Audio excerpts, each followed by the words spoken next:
This is Jocko Podcast number 83 with Echo Charles and me, Jocko Willink. Good evening, Echo. Good evening. On the 19th of February, 1945, after 3 days of heavy pre-landing bombardment, which attempted to destroy the heavy fortifications that the Japanese had built. On that day, the 19th of February, 1945, American amphibious forces, primarily U.S. Marines of the 3rd, 4th, and 5th Marine Divisions, along with soldiers from the U.S. Army's 147th Infantry Regiment, landed on the island of Iwo Jima. By the end of the first day, some battalions had a casualty rate of over 80%. On the morning of 20 February 1945, Marine Corps First Lieutenant Isaacs was taking cover in a foxhole about 300 yards from the beach when he was hit by a Japanese mortar strike. He was severely wounded in his left arm and in his head. He was evacuated to a hospital ship offshore, which is where he died the next day on February 21st, 1945. And it was about 2 months prior to that, on December 17th, 1945, that First Lieutenant Leonard Smith Isaacs had written a letter to his two boys. Now, I have a lot of people ask me questions about parenting. I got 4 kids, so people want to know my thoughts on it. People also obviously ask me about war. And they asked me what kind of advice I have for my son. And I think that First Lieutenant Isaacs answers many of these questions a lot better than I ever could. And here's what he told them in that letter. December 17th, 1944. My dear little boys, I'm writing you today, just a week before Christmas Eve, in the hope that you will get this little note at Christmas time. All of this coming week will be holidays, and I can just imagine the fun you will be having, especially when you know it's just a few days before Santa Claus will be coming. If it were possible, I would like to come down the chimney myself and crawl right into your stocking. Wouldn't that be a surprise? I would enjoy it even more than you. But since your dad is far away and Santa Claus has the only reindeers that will fly through here, I'm afraid we'll have to let Santa Claus use them. After all, he has so many places to go in such a short time. I won't be able to give you a Christmas present personally this year. But I do want you to know that I think of you all the time and feel very proud of the way you have been helping your mother while I'm gone. I know that it's only natural for young, healthy, and strong boys like you are to want to play and have fun all the time. But I do want you to think about helping Mummy, because it is hard for her to do everything while I'm gone. I know that you would like to give me a Christmas present too. So I will tell you what you can do, and this will be your Christmas present to me. Every day, ask Mommy if there are errands that you can do for her. And when there are errands to run, say, "Sure, Mommy," and then give her a big smile. Then during the day, go up to your room and look around. If there are toys scattered all around or you left some of your clothes on the floor, pick them up. Also, when Mommy is busy trying to clean up the house, don't leave her by herself, but ask Mommy if you can help her take care of baby sister.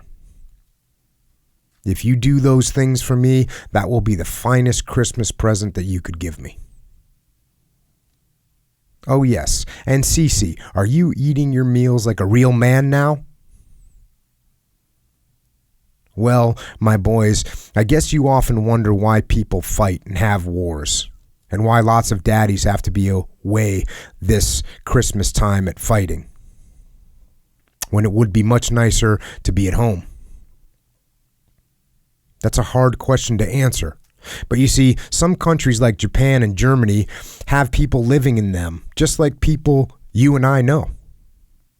Those people want to tell everybody what they can do and what they can't do. No one likes to be told how to live their life.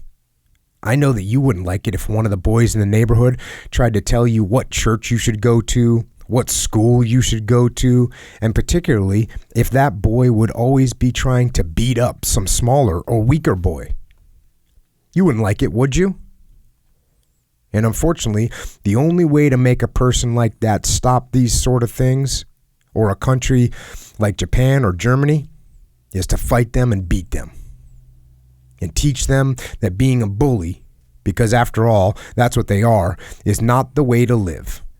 And that we won't put up with it. What does all of this mean to you? Just simply this, my boys.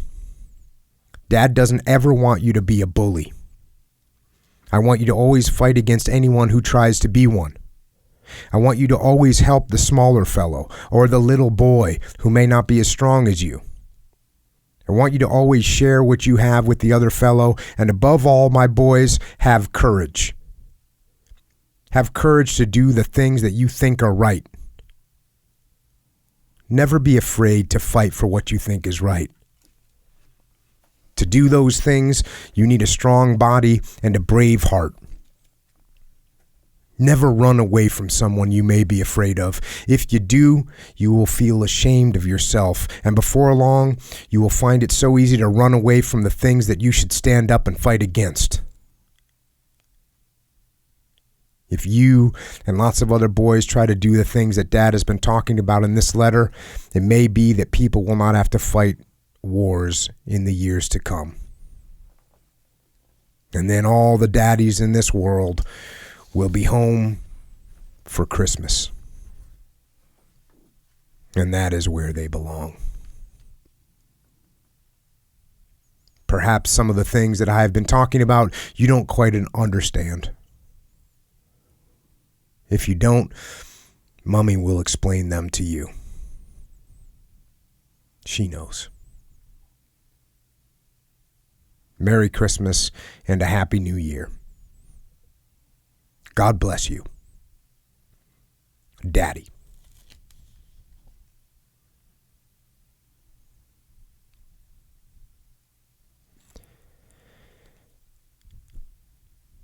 And obviously, many brave Americans stood and fought for what they believed in on that tiny island of Iwo Jima. And they suffered massive losses to gain that victory. Over the course of that 5-week battle, 19,217 were wounded. 6,821 were killed.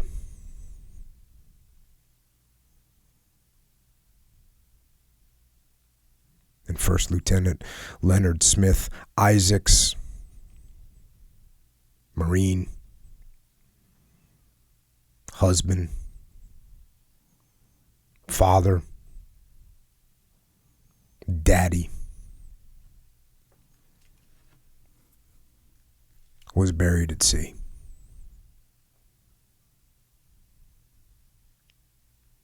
"34 years old.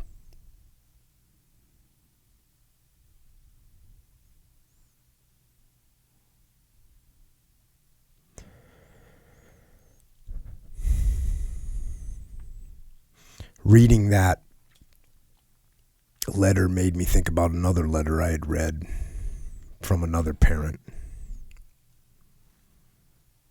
And it's another letter that I find to be just an incredible guide to not only to parenting, but to living.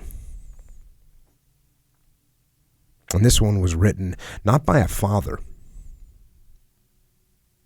but by a mother. And it's not a letter to a son, but to a daughter. And the daughter's name was Jana. And the mother's name was Dr. Mialda Horokova. And she wrote the letter from prison while she was on trial for treason and for conspiracy, on trial by the Soviet-backed communist government of Czechoslovakia after they had taken control of the country in a coup. And she and her fellow so-called conspirators were jailed and tortured and then put through a grandiose show trial. And she knew. She knew that she was going to be made an example of. She knew she was facing death. And the night before her execution, she wrote a letter to her daughter,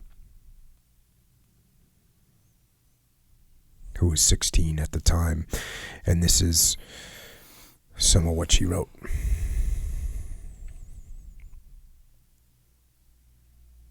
My only little girl, Jana.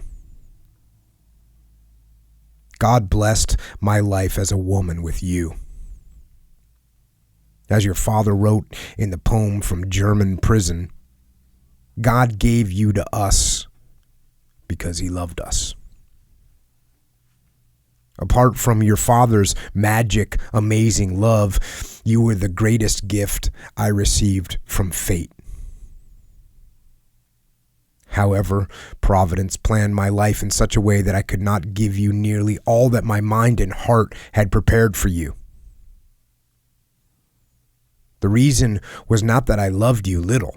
I love you just as purely and fervently as other mothers love their children. But I understood that my task here in the world was to do you good by seeing to it that life becomes better and that all children can live well. And therefore, we often had to be apart for a long time. It is now already for the second time that fate has torn us apart.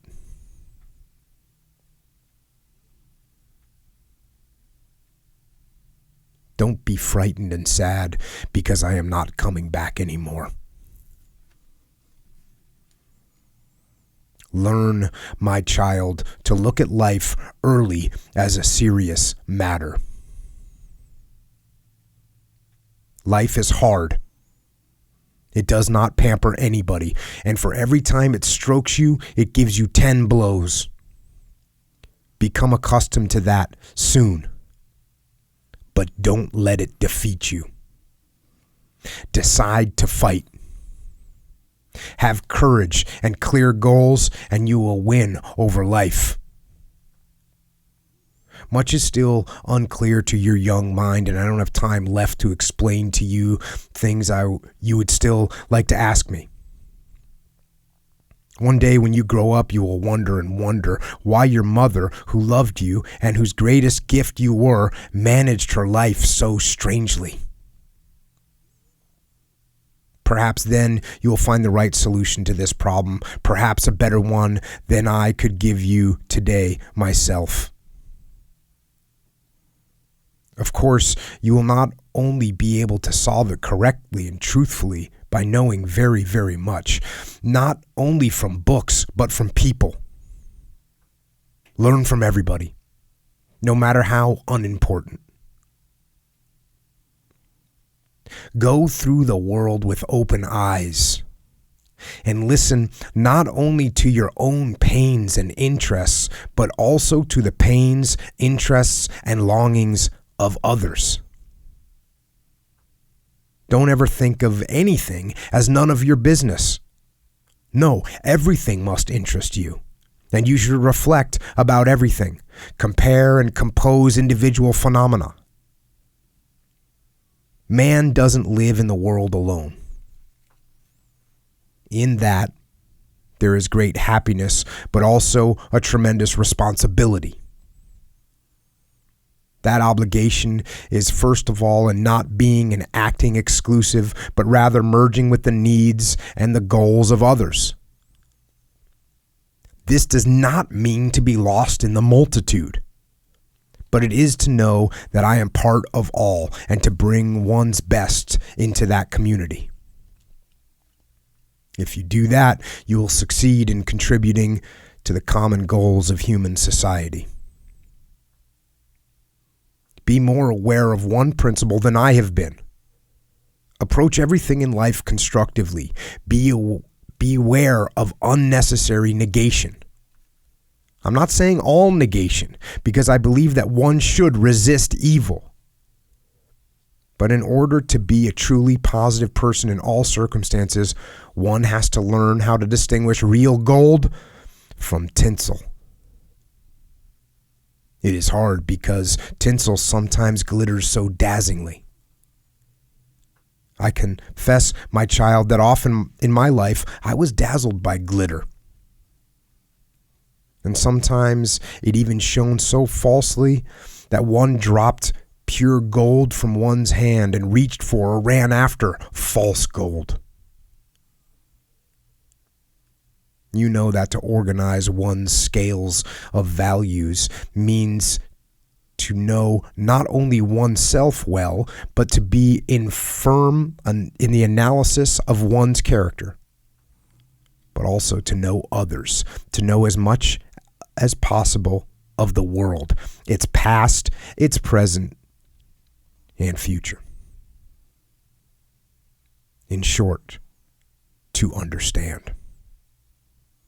Not to close one's ears before anything and for no reason. Not even to shut out the thoughts and opinions of anybody who stepped on my toes or even wounded me deeply. Examine. Think. Criticize. Yes, mainly criticize yourself. Don't be ashamed to admit a truth you have come to realize, even though you proclaimed the opposite a little while ago. Don't become obstinate about your opinions. But when you come to consider something right, then be so definite that you can fight and die for it. As Walker said, death is not bad. Just avoid gradual dying, which is what happens when one suddenly finds oneself apart from the real life of others. You have to put down your roots where fate has determined for you to live. You have to find your own way. Look for it independently. Don't let anything turn you away from it, not even the memory of your mother and father. If you really love them, you won't hurt them by seeing them critically. Just don't go on a road which is wrong, dishonest, and does not harmonize with life. I have changed my mind many times, rearranged many values, but what was left as an essential value, without which I cannot imagine my life, is the freedom of my conscience. I would like you, my little girl, to think about whether I was right.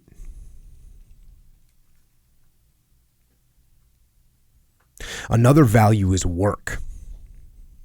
I don't know which to assign the first place and which the second. Learn to love work. Any work, but one you have to know really and thoroughly. Then don't be afraid of anything, and things will turn out well for you.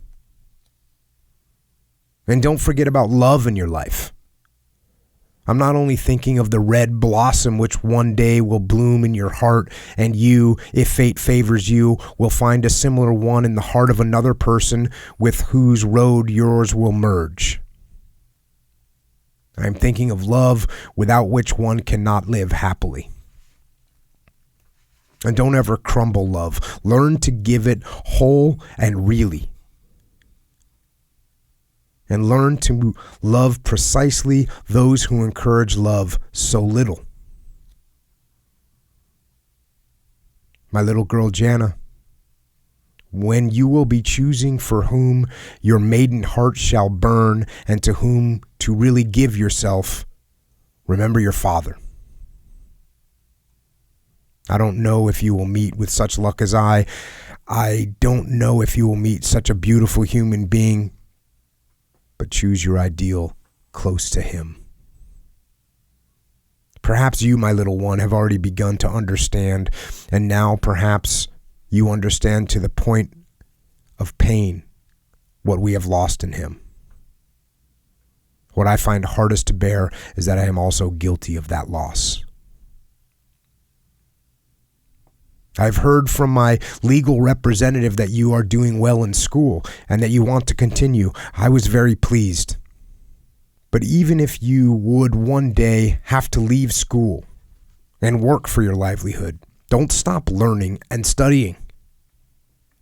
If you really want to, you will reach your goal. I would have liked for you to become a medical doctor. You remember that we talked about it. Of course, you will decide yourself, and circumstances will too. But if you stand one day in the traditional alma mater and carry home from graduation not only your doctor's diploma, but also the real ability to bring people relief as a doctor, then, my little girl, your mother will be immensely pleased. But your mother would only be truly happy no matter where you stand. Whether at the operating table, at the lathe, at your child's cradle, or at the work table in your household. If you will do your work skillfully, honestly, happily, and with your whole being, then you will be successful in it.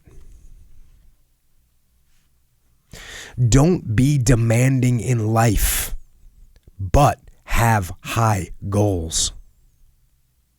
They are not exclusive of each other. For what I call demanding are those selfish notions and needs. Restrict them from yourself. Realize that in view of the disaster and sorrow which happened to you, Vera, Pepik, grandmother and grandfather, and many others will try to give you what they have and what they cannot afford. You should not only not ask for it, but learn to be modest.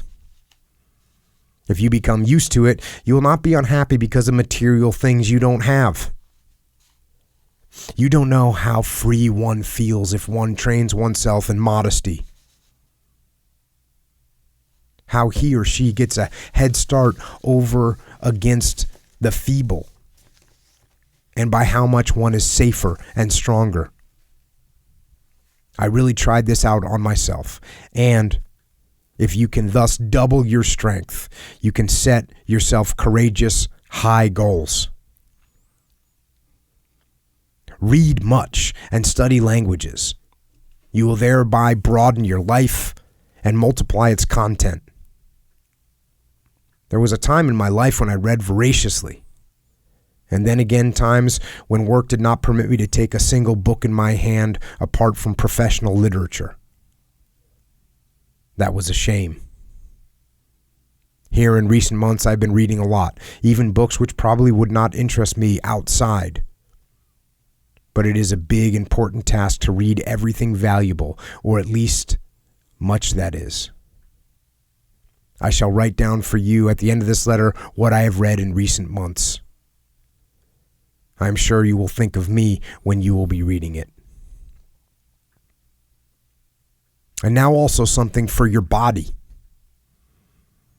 I'm glad that you are engaged in sports. Just do it systematically. I think that there should be rhythmic exercises, and if you have time also, some good systematic gymnastics. And those quarter hours every morning. Believe me, finally, that it would save you a lot of annoyance about unfavorable proportions of your waist if you could really do it. It is also good for the training of your will and perseverance.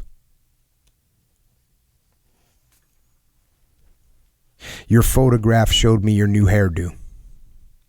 It looks good, but isn't it a shame to hide your nice forehead? And that lady in the ball gown, really, you look lovely. But your mother's eye noticed one fault, which may be due to the way you were placed on the photograph. Wasn't the neck opening a little deep for your 16 years? Don't primp. But whenever possible, dress carefully and neatly.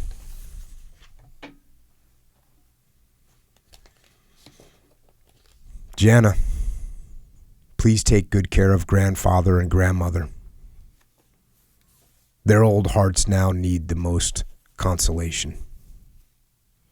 Visit them often and let them tell you about your father's and mother's youth so that you can preserve it in your mind for your children.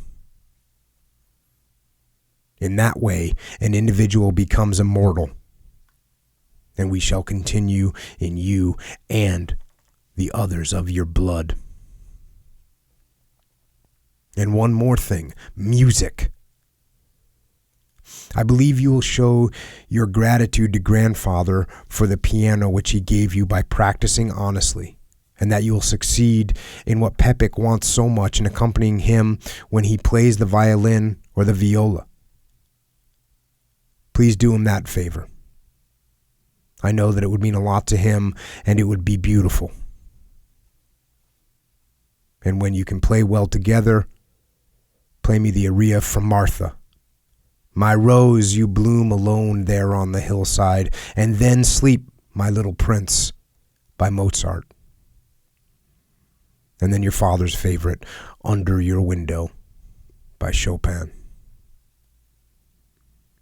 You'll play it for me, won't you? I shall always be listening to you. Just one more thing. Choose your friends carefully.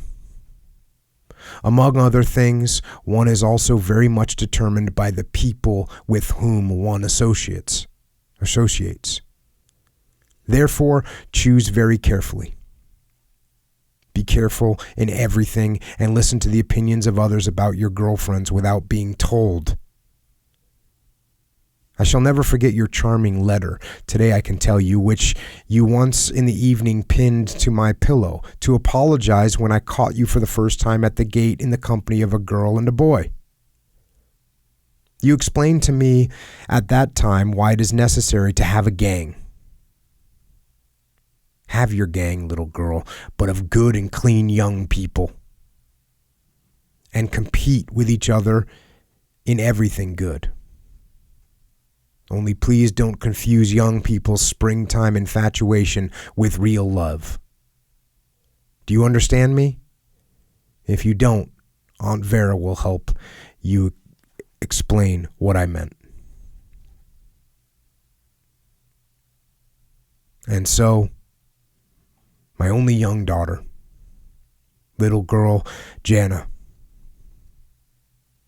new life. My hope, my future forgiveness. Live. Grasp life with both hands. Until my last breath, I shall pray for your happiness, my dear child. I kiss your hair, eyes, and mouth. I stroke you and hold you in my arms.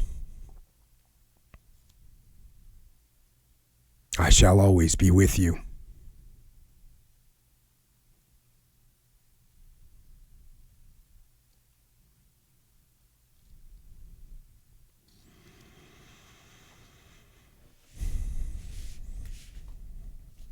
And the next day, despite international outcry, Milada Horokova was executed at Prague's Pankrak prison.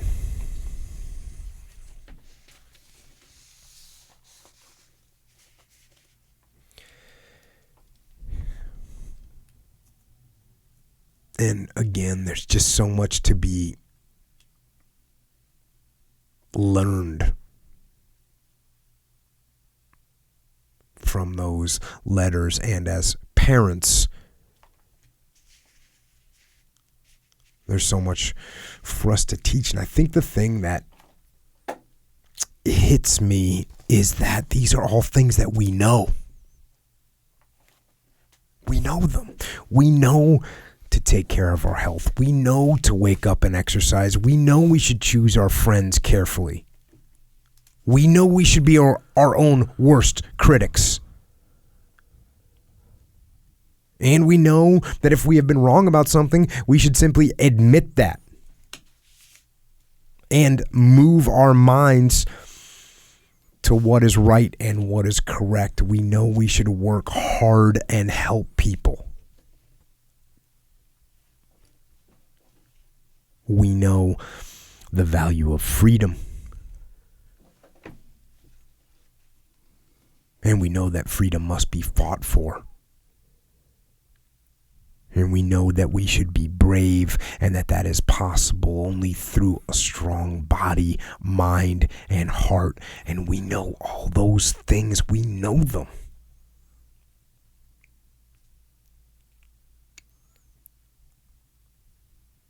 Now, teach them.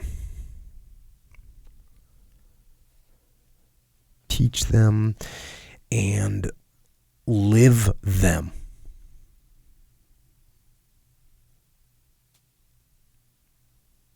Set the right example by living them. Because our children are watching.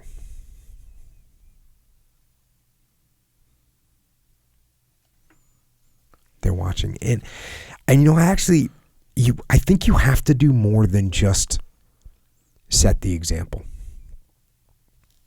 I think you actually have to tell them. I think you actually have to tell them. And you think about the power of these letters, the power of these words. But it's also a real challenge with kids, with your own children. It's a challenge because there's a whole crazy parental child psychology that's going on here, right? You got the rebellion, or the trying to please you, or the competing for attention, or the I can't do anything good enough. You got all these psychological things that are going on with your kids, and it's hard. It can be very hard just to be straight with your kids about stuff. It can be hard not to micromanage them. That's one of the hardest things because you know so well all these things that we just talked about. You know them, and you know that they're the best things for your kids. And yet if you push them too intensely, they're going to push back. Or they're going to head in a different direction because you pushed them there. But I do think that there's some real value in taking the time to explain what you've learned, the mistakes that you've made. And I think it's key not to so much focus on telling them how to live. I think this is the key, is not so much focus on telling them how to live, but telling them how you have lived, the mistakes that you've made, and how you try to live. So that maybe they can learn from some of the mistakes that you've made without having to learn from life itself, which sometimes life is a much more brutal teacher. In fact, most of the time. And if you have to learn from life, sometimes you don't win. Harsh. Yeah. Parenting is challenging. Part that I think is very important. The most important, maybe, is when you said our children are watching. Mm-hmm. So you know how, remember the old saying, do what I say, not what I do. Yeah. That doesn't work. No. Because you tell someone, hey, don't, I don't know, what, don't smoke. No. Don't try cigarettes. Meanwhile, you smoke. Yeah, it's not gonna They're work. gonna be like, okay, don't try cigarettes, whatever. They're always like every day, all day, every day they're watching to see, how do I act? I don't know how to, I'm a kid, I don't know how to act. I don't know what to do in this whole, how like when you walk into a party of someone you don't know, and maybe it's a really nice party or something, and maybe it's a different culture or something like that. You're looking around. What do I act? Are we taking off our shoes right here? Okay, we're taking off our shoes. Okay, are we eating now? Are we waiting for a prayer or something? What do we do? You're constantly looking on how to act. Now, kids, that's their whole life. Yeah. How do I act? I don't know how to act. So, of course, you're there the whole time. You got things figured out. You got a car. You got a house. You're providing my food. You're gonna show me how to act. Yeah. So you start saying, hey, don't smoke. Meanwhile, 100% of the time, you're acting in a way that allows for smoking. You'd be like, okay, we're smoking. And by the way, it's the same exact thing from a leadership perspective. Yeah. The way you act as a leader, it's not, you're not going to have people that are as moldable as a kid is, but there's no doubt if the way you act as a leader is the way your team's going to act. There's that's 100%. Yeah. And if you act like a clown, your team is going to act like clowns. Yeah. If you take your job seriously, your team is going to take your job seriously. If you're very well balanced in between those two, where you take your job seriously, but you still have a good time with doing it, your team is going to follow you with that as well. Yeah. I remember when I was a new guy in a SEAL platoon, I would be watching my leaders all the time and taking, when they didn't do something, when they didn't hold the line, when they were late or didn't bring the right piece of gear, it was just... Yeah. You just look at them and shake your head. Now, I wanted to perform, but what that meant to other people is like, see, doesn't matter if we really perform that well. Look, the boss doesn't even perform well. Yeah. And so you're setting that example. Yeah, your subordinates are watching. Yeah, everybody's watching. That's everybody's the thing. Watching. You know how people will be like, hey, I'm the type of person that does this. And everyone knows, Brad, no, you're not. We've been watching you the whole time I've known you, kind of thing. So yeah, especially like the boss too. Even you get all kinds of different people, right, in a work environment. So you're like driven. It comes from yourself. You're like really motivated and stuff. Pretty much. Yeah. Kind of. So let's say, even if you have a bunch of self-motivated people, they're still watching you. Like, so if you're like kind of the leader and you're like, hey, we're punctual people, we get our work done early, like we're this guy, and then meanwhile you're coming in late or whatever, the boss is coming in late and he's slacking. You can tell he's slacking. He's passing like his job off, onto others and that kind of stuff. At the very least, they're gonna look at you and not have the respect that I think you should have as a boss or whatever. Yeah. At the very least, and that's if you have self-motivated people. But otherwise, the normal situation, I remember feeling that all the time. Where it's like, bro, I'm not gonna listen to this guy, man. Yeah, man. It's what's interesting too is just think about. And I know we've done other letters from parents, especially from parents that are, headed for death or at least a high probability of death. Yeah. But what would you say to your kids if you knew you were heading there? And is it not worth telling them that at some point while you're alive? Yeah. And you can say, hey, look, if I'm alive to tell you this stuff, this is what I want you to know. Again, now what's crazy is even with that, you can't override your kids with act this way. You can't do that. You got to approach it. You got to flank them. You got to flank them. I got to flank my kids. My kid, they're not. I think the classic example is my son. He's good at jiu-jitsu, right? He's been training jiu-jitsu for 10 years, right? He's 14. He's been training his whole life, right? but he's not as good at jiu-jitsu as I am. I mean, he's just not, because he's been training for 10. I've been training for 20-something. Yeah, so you can beat him. I can beat him, yes. Solid. But check it out. What's funny is I'm his dad. Mm-hmm. So when I tell him, hey, son, move your hips over here. He's, dude, you don't need to do that. I'm thinking to myself, you've got to be kidding me. You got to be kidding me. That is to me, that's the ultimate example of your kids are not going to listen to you. They're programmed. Yeah. They're programmed to reject you at some point. They have to move on, right? Mm-hmm. That's the way the species works. If they just continue to take from you and they don't reject you at some point and get away from you, then you didn't do a good job as a parent, because now they're relying on you. Yeah. So, but that comes a little price. The price is the rebellion, right? The rebellion's going to come, and it's, you can identify it. My youngest, it's so nice. You tell her something and she's just got the big eyes and she wants to help and wants to please and wants to do and understands. And I'll tell you something else. There's another end of the spectrum too, because my oldest daughter, she went through the rebellion. She's already through that.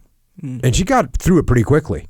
To where she would look at me and think you could see it in her eyes that she's thinking, he knows what he's talking about and I'm going to listen to what he's saying. Now it's probably like a 50% right there. It's not 100%. I'm not just dialing in 100% victory on telling her what to do, because otherwise, what's sad about that? This is what's horrible about that. If you could get a child to actually do everything that you wanted them to do, they would dominate in life. Right? Because you would just say, okay, I want you to study hard. I want you to work out. I want you to do everything that I'm not doing because I'm lazy and I fell short of my own goals. Right. You'd have them do all that stuff. They're not going to do it. So you got to flank them. You also got to figure out which ones are important. Right? Which ones are really important. Don't waste your leadership capital on, getting your kids to dress a certain way, right? That's one. Parents will spend all kinds of leadership capital on getting their kids to dress a certain way. And the reality is, obviously you gotta maintain some standard of decency and cleanliness. That's another lead by example situation. Yeah, it is. My daughters went through a little phase of wearing the really short jeans, or not jeans, but shorts. Yeah. I was like, okay, cool. I was walking around one day at my house. I had a pair of workout shorts on or whatever. I just pulled them right up. And was just walking around. How do I look? Hey, if we're going to show off, let's just show it off. Hey, I got a little something too. I do squats. Check me out. The girls collapsed in agony. Yeah. I'm almost collapsing. Stop. Dad, stop. No, that's disgusting. Hey, if we're showing off butts, let's show them off. Like I said, I'm over here on the squat rack. Let's sport it. Got it, flaunt it. You apparently are flaunting it, so let's all flaunt it. Let's go into town. Who's coming with me? Nah, man. No. But you can only spend so much leadership capital on getting these minor corrections made. What you want to make sure is that they have good morals and values, so they go out in town, they know where to draw the line on doing stuff that's good or not good. Yeah. Hey, somebody asked me a question on Twitter. I didn't actually answer it fully, but he's like, hey, you seem to be real black and white about good or evil. But I think there's a lot of shades of gray in there, and I totally agree, of course. I mean, there's massive amounts of shades of gray in good and evil. And then at some point, you get to evil. Yeah. Like you go from hey, this is bad, to evil, and you go from, hey, that's pretty nice, to good. Yeah. Those are things that exist. Yeah. And you want to keep your kids out of the evil. Yeah. Right? Yeah. And if you waste all your leadership capital trying to push them from doing okay into good and doing the best, and you're gonna wear it all out, in my opinion. Yeah. If there's some parents that have done a better job than me, that's awesome. Yeah. And they were able to keep their kid 5.0 in every category across the board for their whole existence without the kid turning into a crazy, rebel. Because that's what happens to some kids that get pushed that hard. Yeah. Yeah, I think that whole leading by example thing, man, is as long as you're consistent and lead by example, they can see, they'll see the benefits play out right in front of their face. Yeah. But, man, you can't, You can't be like, hey, clean your room. Meanwhile, the rest of the house, including your room, is messy. And they'd be, I tell you to clean your room all the time. You never do it. No. How's this? So one of my friends, one of my best friends, named Scotty Lewis. He's a cop, by the way, on the Big Island. So this guy would, he was never my roommate, but, I go to his house all the time. And he was real, like, clean. He's a super clean guy. Mm-hmm. And he'd get kind of mad, not mad, but just uncomfortable when things are dirty, So, if he has a roommate or something like that. And I remember thinking, dang, bro, Scotty, you're real sensitive about that whole thing, being clean. And they're like, for real clean. A clean.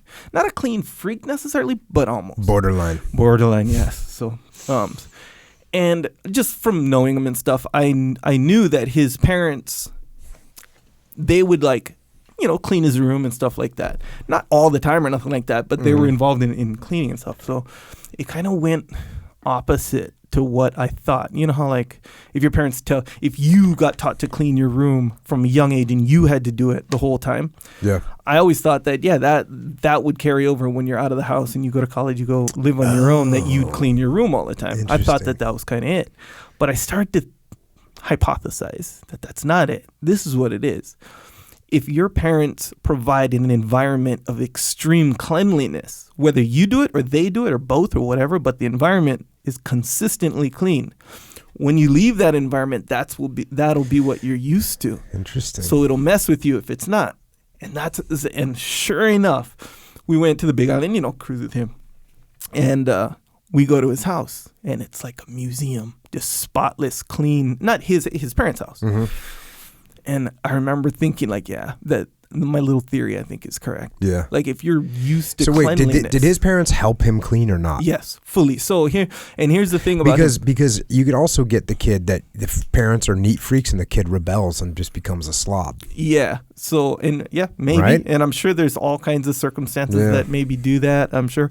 But, I mean, generally speaking, the environment that you get used to functioning in. And also, there's parents that are slobs that the kids are very neat and orderly because they don't like that. Yeah.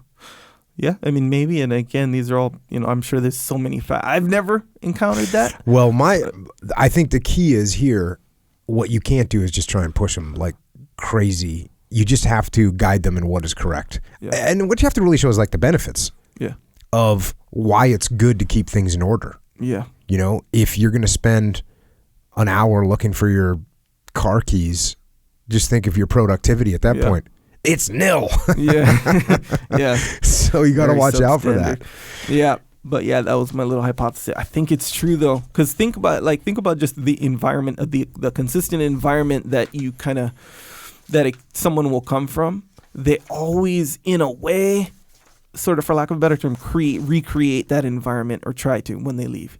So, like, how, like, kids, they come from a chaotic, people yell all the time. Yeah. They're going to probably yell a lot. Or let's say they don't yell. Let's say they never swear, right? Like, I grew up in a household, and they don't swear, and swearing's, like, not that good. When they go out, they won't just start swearing. They'll be sensitive to swearing. For That's sure. how, For sure. So I think if that, again, if the environment is provided consistently, I think that's going to have a big...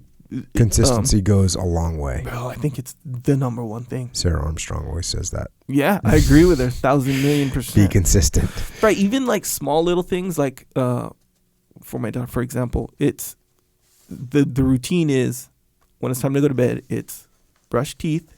We do stories and questions, which is like just some story that I made up, and then questions, like basically a quiz. It's like rudimentary education, like solar system stuff, and you make it like a game show quiz. Nice. So it's fun.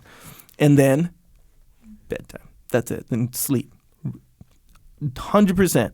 No deviation unless we're out. So, Yeah, but that's how you roll. That's the routine. Consistent. So now I don't get any pushback. And my daughter is a pushback master. She's got a strong will. The consistent stuff, she just knows. She just go. You can be playing. She's got a little spark to her. Yeah. Actually, she's got a lot of spark to her. Yeah. Got it from mom. Yeah, there's just a ton. As I was going through these, I don't remember where I read the. I don't remember where I read this letter for the first time from Milada Horokova, but there's so much good stuff in there. Choose your friends carefully. I mean, just when she's kicking it off, life is hard. It does not pamper anybody. That's a good thing for kids to understand. Yeah. Welcome to life. It's going to be hard.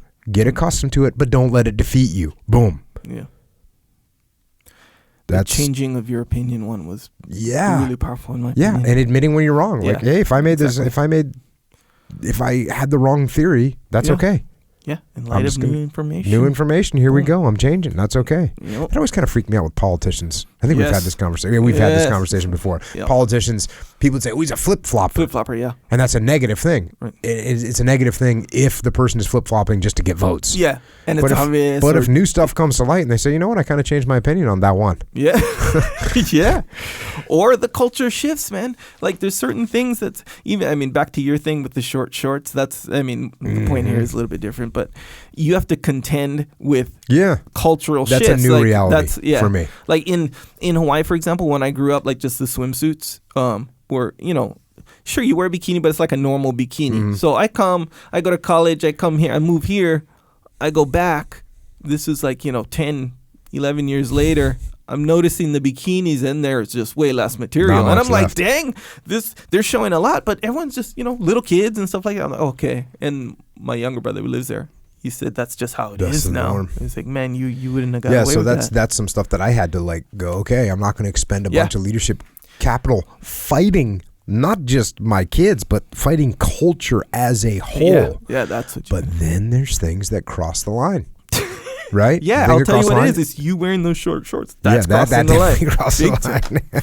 You don't want to see me in those short shorts. No. You don't want to have that happen. So, like I said, ton of good information from Captain Isaacs and from Dr. Horokova.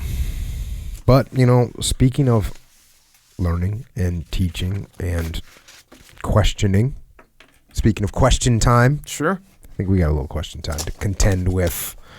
Yep. Little Q&A. Yeah, might as well. So let's ask Jocko some questions. Let's do that. I like your answers to questions, Jocko. See, that's kind of the good thing about knowing your phone number. I can just text you with questions. My own questions. A gross mismanagement of your time. It is. Potentially. However, I'm pretty quick to answer abruptly and short answers. Yep. Because you pretty much know what the answer is going to be.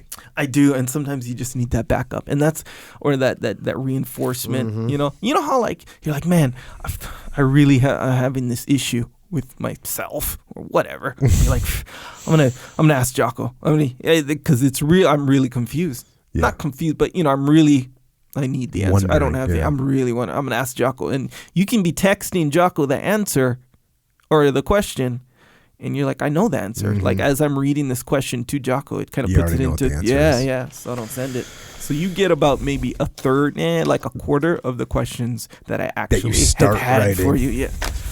That's good. Yeah, man. So, the Jocko effect is real. Question number 1. Jocko, I keep trying to ask around my BJJ school if anyone follows S&C program. No, you just abbreviated S&C. You know what that is, right? No. Oh, it's strength and conditioning. Okay. Sure. 100%. That's like a known thing. That's a known thing, especially for someone that's jacked like yourself. Who's into strength and conditioning. I've never seen that. Yeah. That's a maybe real I don't thing. Write that. Maybe I just do it. Credit. Just kidding. Credit. Mic drop. You can go home now. Anyway, I'm asking around my jiu-jitsu school if anyone follows a strength and conditioning program for comps, which is competition. Very I know good. That. Nicely done. You're up on things. Everyone keeps telling me to just roll for strength and conditioning. What do you think about that? Okay, so rolling is obviously the base, sure. Right? You need to roll, and that just doesn't mean include rolling. Yeah. Like we're gonna go roll. However it works out. Right. It means rolling with some kind of structure around it. So you get your short rounds. Yeah. You got to get your long rounds. You got to get your shark tanks. You got to get your positional drilling. You got to get your consequence-free drills. Like Dean Lister makes us do consequence-free drills where you're going to start in a position where you might get tapped out, but it doesn't matter. Right. Or you're going to start a position where you might lose position, but you're going to do it anyways. Yeah. And then Glover, that's what Dean does. Actually, Glover does the consequence drills where you're already starting in the arm lock. Yeah. Like you're letting a person take your arm and you're starting there and you're just going to see what you can get out of it. Or start in the triangle, not the triangle danger, in the triangle. Yeah. That's some Jeff Glover. Yeah, we did that the other day. Crap right there. But it's good for you. It's good. So you gotta do that. And the short rounds, by short rounds I mean short, intense rounds. Yeah. Right? If you my attitude in a 3-minute round is completely different than my attitude in a 20-minute round, or even the ultimate. And believe it or not, my attitude in a 20-minute round is different from my attitude in a no time limit round. Really? Yeah. Yeah, I guess. Yeah. Right? Especially because in regular training, even if you get the submission, if I submit you in 4 minutes, I still got to do another 16. So I might go all hard for 4 minutes and get the submission, but then I got to go another 16 minutes now. So I'm gonna have some tactical. Now what's different is if it's no time limit. After 4 minutes, I get you. We're kind of done. We can go again. Yeah, but we're also we can just be done because I got you. But if you get them in 1 minute, we're probably going again. Yeah, it's like an ambiguous. Actually, 4 minutes is probably going again too. But 8 minutes, so I might not submit you in 1 minute or even 4 minutes because I want to get you to a point where I know I'm just gonna have to do this one time. Yeah. The psychology. But so yes, you have to roll now, but you still need to get stronger, right? And a classic example of this is Big Andy Burke, right? Great jiu-jitsu, but he wasn't super strong. Yeah. And I said to him, hey, start doing pull-ups, start doing push-ups and dips and squats. Just start to him. And he did. Yeah. He listened to me. And in a matter of a month, he felt completely different because he wasn't working out at all. He was just rolling, and he was rolling hardcore, but just rolling compared to actually getting stronger. And then he went on to powerlifting and Olympic lifting, and now it's like, okay, I got to contend with actual strength and power here. So that definitely makes a difference. His skill was getting better, but it wasn't. I was feeling his skill getting better, but we're all getting better at the same time. But all of a sudden, he started getting stronger. So strength, that's the strength part, right? Now the conditioning part, same thing. Jiu-jitsu allows you to rest, and that's actually a positive attribute of your jiu-jitsu game if you can rest while you're doing it. Yeah. Right? That's one of the good that proves that you know what you're doing. Now, that's actually a negative when it comes to working out, because if you do something like a row or a bike or a sprint or a Metcon workout on a timer, there ain't no mercy. Slacking is not rewarded. You're racing against the clock, and so those things are going to push you faster for longer periods of time, harder than just a roll will. So, bottom line, for strength and conditioning in jiu-jitsu, you got to do jiu-jitsu for sure. Got to be your base. And then you've got to do strength training to get stronger. And that's deads and squats and clean and jerks and snatches and overhead squats and all the key lifts. And that means doing singles and doubles and 4s and 5s and sets of 20. It means getting stronger. And then you got to work your metabolic conditioning. And how do you do that? You go hard. You go metabolic conditioning. That's what you do. You do Metcons, right? You mix in lighter weights, doing more repetitions, short, and you got to mix up the rounds too. Going short rounds, long rounds. Tabata. Do you know what Tabata is? Yes. The Tabata protocol. I don't know the exact. Is there exact numbers? There is an exact number. The exact number for the Tabata protocol. Sure. Is 30-30? Nope. 20 seconds of work, 10 seconds of rest. Oh, okay. So for me, that's like the shortest rounds you're doing is 20 seconds of work, 10 seconds of rest. Then you got to also do long rounds. And then you do, a lot of times I do 3 on, 1 off for rounds. That's a boxing, right? A lot of times I'm doing 5 on, 1 off. That's MMA. And then above that, you start to get to jiu-jitsu, which is 10 minutes, 1 off. But what's interesting is if you're doing a 10-minute round and then one off, and then another 10-minute round and then one off, that blurs into one big round. So a lot of times when got a guy that's competing black belt or he's doing a 20-minute fight or a 10-minute fight, a 10-minute grappling match, one round of 10 minutes or one round of 15 minutes, you got to have them take a bigger break in between sometimes during the training so that they're actually coming in there fresh and they can work through the problem again. Otherwise, they're just going through the 1 hour roll situation level the whole time, which is not good for them. And obviously, you got to learn technique. You got to practice technique because jiu-jitsu is what's going to win. And like I just had somebody hit me up on social media, and they said, because I told a story at some point on this podcast about rolling with a black belt girl for the first time. It was the first time I ever rolled with an actual black belt girl, and I was thinking, I better bring my A game a little bit so I don't get caught here. And then as soon as I started rolling with her, I was like, that's not happening.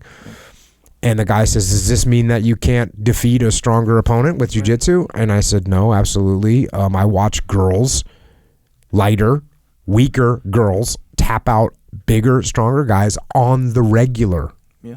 But what that situation was, not only was I bigger and stronger, but I'm also skilled at jiu-jitsu. Yes. So doesn't apply. Yeah. And there's this element of jiu-jitsu, and this actually kind of goes back to when Andy. When you get Andy with his skill and technique, and then you add some strength and conditioning to it, it's like, so what you do if you're not big and strong, you can't really bully anyone on the mat. And bully, I don't mean bully. I mean like you can't just turn on this like you're saying imposing, if you're not big and strong. Yeah. Have you ever seen Jeff Glover bully people? Because I have. Well, he bullies it in a different way. So and that's what I mean by bully. Like you can't just impose your strength on someone. Well, I'm going to have to disagree with you. You can impose your technique. Yeah. I think. I mean, Jeff Glover will bully guys on the mat if they're out of line, for sure. Yeah, 100%. But it's in a different kind of way. So you're talking about, you can't go strength. You can't just start physically bullying them. Yeah. You have to technically bully them. Yes. So I'll accept that. Yeah. So let's say your technique is similar, but you have straight up weight, strength, and conditioning. Yeah. It really plays a big factor. For sure. And not to say that you'll be able to necessarily tap the guy out, but him trying to tap you out when you have strength, conditioning, and size, it's like it just gets real hard. No, for sure. And unless the key component there that you mentioned is that I have to have similar. Yeah. Because you can be a 235-pound guy, super strong athlete, and if you don't know jiu-jitsu, Jeff Glover's gonna wrap you up like you don't even know what's happening. He's 150 pounds. Yeah. And I've seen him do that, obviously, with roughly 100% certainty. Even beyond roughly 100%, it is really, really close to 100%. Yeah. If you don't know jiu-jitsu, 245-pound muscle head. Yeah. Going against Jeff Glover, you're getting tapped out. Even if you do know jiu-jitsu. There was a video, I think is Grappler's Quest. I think it's still online right now. Yeah. Jeff Glover goes against this huge guy. Yeah, for sure. I think he was maybe. And that guy knew some level of jiu-jitsu? He was a jiu-jitsu fighter, It was a jiu-jitsu match. Yeah. And, oh, man, it's just crazy to watch. And that was when Jeff was like 13 or something. And he was crazy back then. He's still crazy. But, so the girl, the girl thing, and I remember that question. It was on Twitter, right? Yeah. It was like, hey, doesn't jiu-jitsu allow you? Yes. Yeah. So again, perfect, exact. I mean, that's the answer there. Yeah. Because you have all this experience, but you know how we always talk about, like when you lock up with someone, you can get a really good idea of what they're about to bring to you. Yeah, unless it's James Nielsen. Then you lock up and you're like, what is about? This should be pretty easy. Oh, I'm getting swept. Yeah, you're a little bit confused. For sure.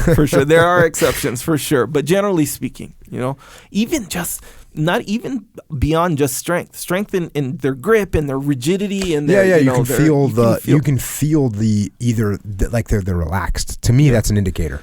Yeah. Like someone that just like, they feel relaxed. You're like, okay, this is this guy probably knows what he's doing. Yeah. Because the person that doesn't know what they're doing, they're going all psycho. Yes, making like little micro moves that are incorrect.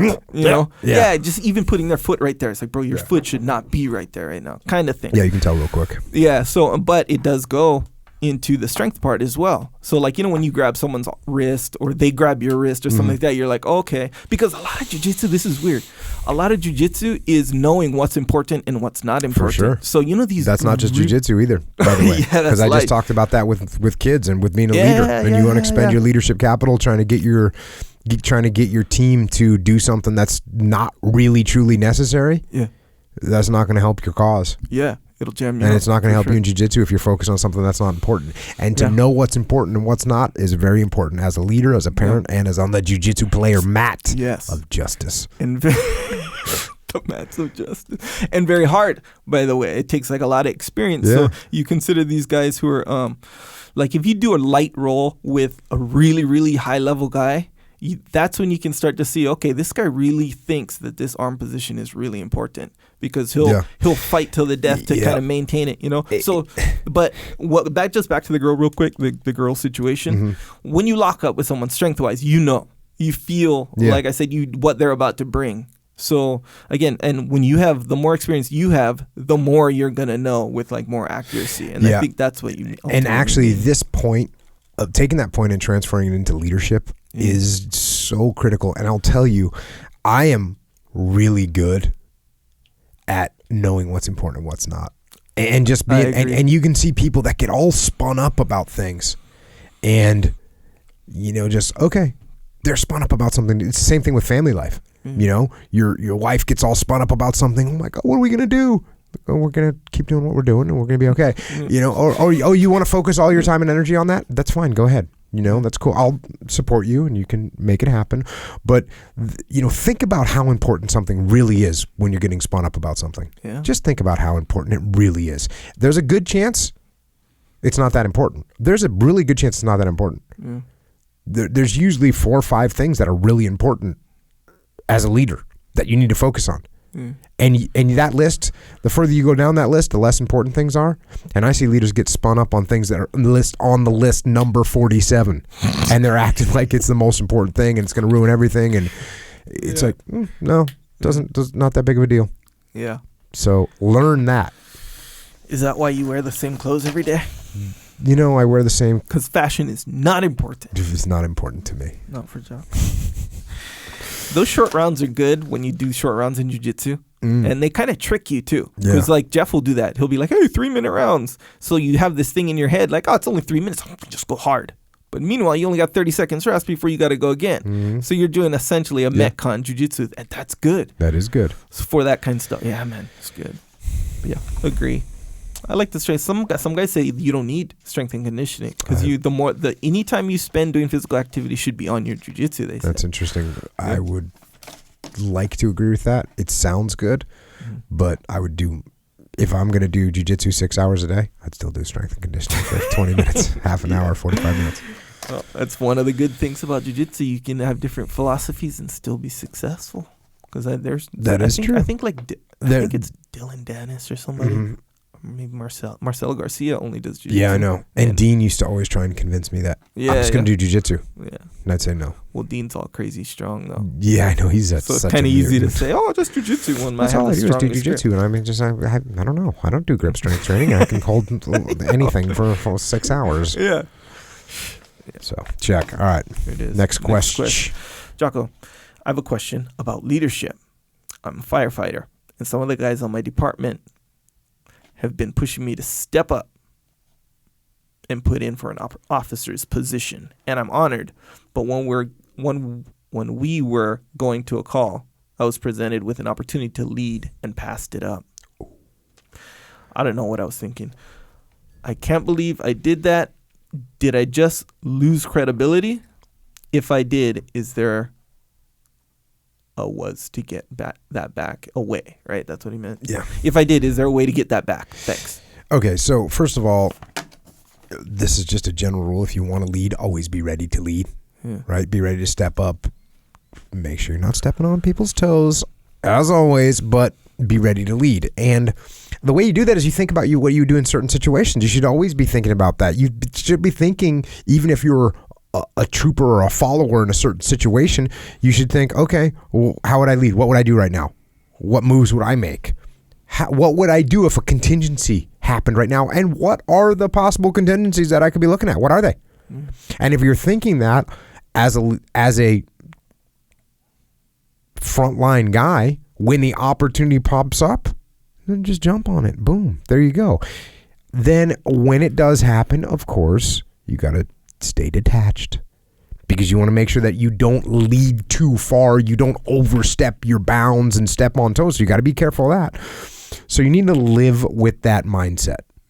And that will make you such a better leader when the moment does come, if you're always thinking about it, if you're always watching, like you talked about earlier. I'm watching the leader. I'm seeing what they're doing. I'm seeing what I might do differently. I'm still supporting them. I'm supporting you. If you're in charge, I'm supporting you, but I'm thinking, hey, I might do this. And then you watch, what would the results of my decision have been compared to what they did? So you can be thinking like a leader, even though you might not necessarily be in a leadership position. So live with that mindset. That's what you need to do. Now, as far as you passing up the opportunity to lead, which, yes, you're admitting was an error. First of all, I'll say this. It's probably not quite as obvious to everyone else as it is to you. In your mind, you're thinking, oh man, I blew it. This was my chance. And no, I bet the guys went back from that call and didn't even think about it. Didn't even think about it again. Most likely, unless it was just some flagrant, I don't want to lead, I'm not ready. If you did that, well then people are going to, but if you just said, if you just kind of backed away from a moment, people might have realized it. But anyways, regardless of that, you probably guess what I'm going to say. Then what you got to do is own it, right? You got to own it. So when the opportunity presents itself to explain what happened and what went wrong and what you did wrong, right? Not making excuses, but explain where you were weak, so you say, hey guys, hey, remember that last call? I should have stepped up, and I had the wrong mindset. I wasn't ready to lead, and not only did I let you guys down, I let myself down. And I'm not going to let that happen again. From now on, I'm going to have leadership in the front of my mind. That's what I'm going to do. I'm going to be thinking about what needs to get done. I'm going to be thinking about contingencies and how I'm going to lead. And I promise the next time this opportunity comes up, I'm going to be ready to lead. So I'm sorry for letting you guys down. It won't happen again. Okay. That's it. Yeah. Boom. Yeah. Get the mindset.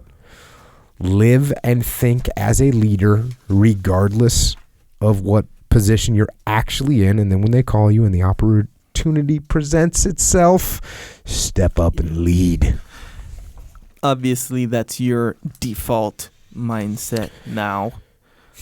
Yes. It seems obvious to me. It is, truly. Was it always like that? Like even before? It's that story that I've told over and over again about being on an oil rig and coming up and guys not knowing where to go, or everyone freezing. And me going, okay, I'm just to step back and look around and make a call. And when I did that, that was it. And so that's when it clicked. It clicked, or I would say, I guess I was thinking about it beforehand, because I was, observing my leaders and thinking about what they were doing and what I would do differently in a certain situation. Yeah. Dang. Yeah, that's crazy, because even in everyday life, which is what I represent, everyday life, but you know how your wife or girl, whatever, is like, hey, what's the dinner situation? What do you want? Oh, I don't care, whatever you want. Oof. That's a time where I always feel what this guy just asked, I mean, obviously it's nothing compared to his situation, but they're like, hey, what are you thinking for dinner, kind of thing? And I'm like, hey, I don't care. And that's really how I feel. I don't care. I'm kind of down for whatever kind of thing. But that's not why she's asking me. She wants me to make that decision. She wants me to take the lead. She wants you to step up and lead. Step up and be like, this is what we're having for dinner. I'm going to go get her. I'm going to make it, or whatever. That's what she wants. And really, that situation comes up all the time. That's a good point. Just like, the joke. Actually, that's kind of like a joke, when you ask a girl, when a girl says, or when you ask a girl, hey, what do you want to eat? And she says, I don't care, whatever. And then you say, okay, we're going to go eat here. And she goes, I don't really like that. Of course. See, yeah. You got to, I feel like this guy, when I do that, though. That's the point there. So from now on, you're going to step up and lead. I'm going to do it, yeah. But I want it to be my default is why, you know how like yours is like your default. Like anytime, oh, this is what we're doing. Yeah. Like, okay, you know what? I wish that was true with it when it did come to dinner.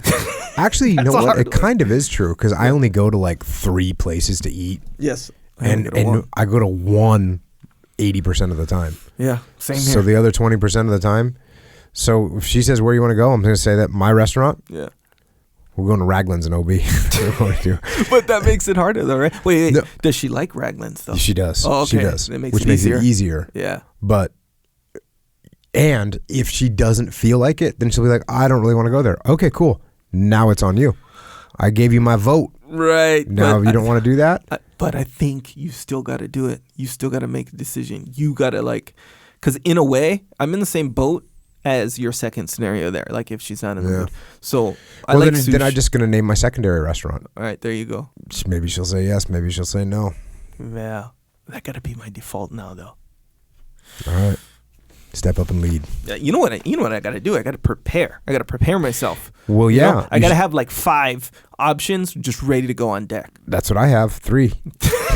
so that's not what you have. 1, 2, 3, and they all come in the same order. All right. I must be really boring. Nah. Hey, you focus on what's important. That's good. Okay. Well, whenever my wife says, well, don't you ever want to try anything new? I say nope. Yeah. I don't. Yeah. Speaking of which, darling, you're my girl. I'm not looking to try anything new. I'm happy with having the same thing. Very happy. Yes, that's actually that. I'm going to use that line right there. But what do you do when the team wants to try something new? All right, let's rock and roll. All right, let's do that. All right. Good tips. All right, next question. Jocko, I'm a sergeant in my country's army. The reason that I'm sending you this message is because of a tragic incident in our unit. This week, a young enlisted soldier committed suicide. He shot himself with his issue rifle. This came as a shock to all of us. He was a bright, smart, and happy guy. Damn. I'm seeking your advice, Jocko. Do you have any advice on how I, as a leader, can talk to the guys about it? How does a group of soldiers cope with a loss when the reason is so tragic? Thank you. And obviously condolences to the team and the family of the soldier. And I think what you have to do in this situation is as a leader, you got to bring this out in the open. And I think one of the worst things you can do is pretend that it didn't happen, pretend that the problem's going to go away. And I think what you have to do is you have to explain it, which is weird because in this case, explaining it means admitting that you can't explain it. Because you can't explain it, or you're not going to be able to, or you're going to be making up something that you're guessing at, right? You're not going to know what individual situations caused this to happen, because who can make sense of that? I mean, a bright, smart, happy guy, it doesn't make sense. And while you can't explain why, I think you have to address it as a reality.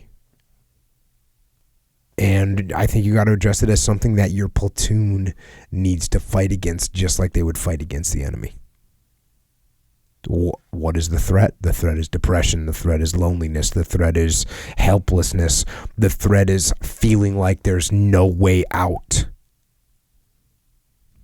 And being aware of those threats is what allows recognition of the enemy so that you can fight him. So I think you got to talk about this with your guys. I think that they will become aware of what they need to look out for in others and in themselves. So they can alert the platoon that, hey, if you guys talk to Johnny, man, Johnny seems a little off right now. We should check in on him. We should talk to him. Or self-recognition. Man, I'm feeling like depressed about something. I'm feeling dark. I don't know what I'm going to do. Right?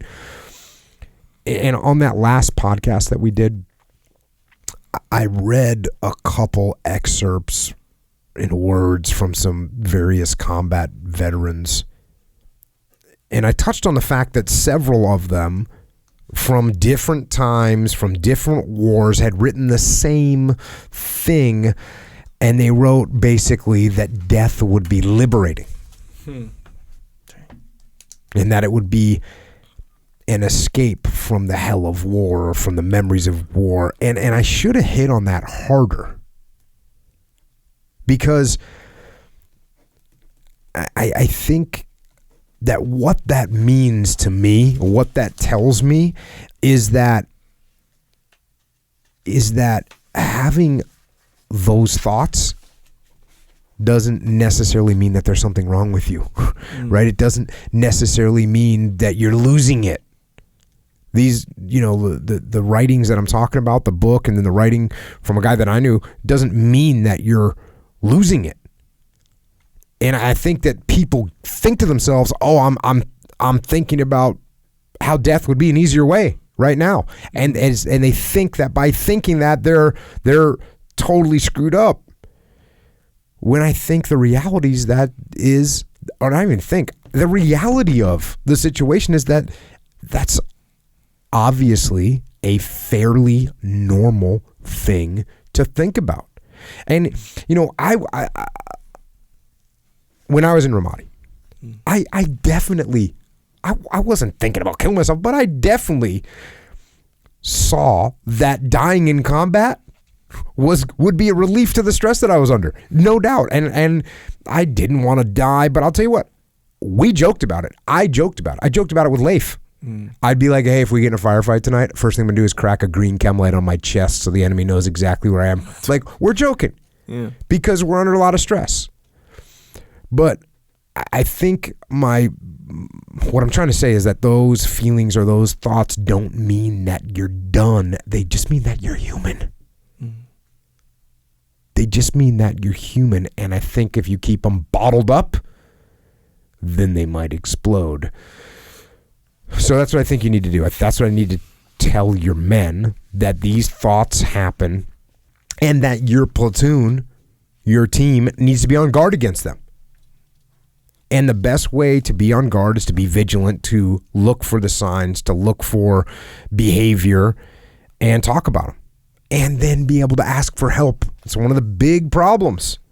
Is guys don't want to ask for help because we're macho. Yeah. I don't need help with anything. Our egos are too big, so we don't ask for help. And so we have to put our egos in check. We got to pay attention to each other. And there's going to be some people that you're going to have to pry this out of them, right? They're not going to willingly talk about it. So I think that's what you have to do so that you can get some professional help. I'm not a psychiatrist, obviously, and in a normal infantry platoon, there's no psychiatrist in there. But you need to recognize, because you're the first line of defense, and how can you get that somebody to a professional that can help them? And to be honest with you, this doesn't only apply to soldiers, right? It applies to everyone. Don't let these thoughts fester in your brain. You got to get them out. You got to put them out in the light, right? You got to put them out in the light so they dry. They're like a vampire. They dry up and they wither and they turn to dust. That's what you want to do. You want to expose them so you can get the professional help and get things under control. So that's the leadership. Be straightforward with your troops. Tell them the truth. Explain the enemy threat. That's what we're talking about. And how you as a platoon are going to look out for it. And then obviously you got to grieve the loss. You got to mourn your fallen comrade. And then you also have to get back to work. Get back to soldiering. Get back to preparing for the enemy that you will face on the battlefield with a new awareness that there's another enemy that can lurk inside the platoon and inside the individual, and that you have to protect each other just like you protect each other from a real enemy. So that would probably be the route that I would go. Good luck, brother, with that. It's a hard one, for sure. Next question. Jocko, my leader is not an extreme ownership disciple.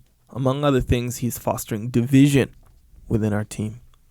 How do I help lead those who no longer trust in the commander but are awesome guys who want to stay involved? How do I bring them back into the fold without threatening our lead or our dear leader?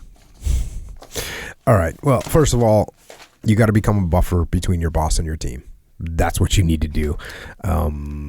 Try and absorb as much negativity as you can, and make sure you don't spread that negativity. Right? This is a delicate situation that we've talked about before.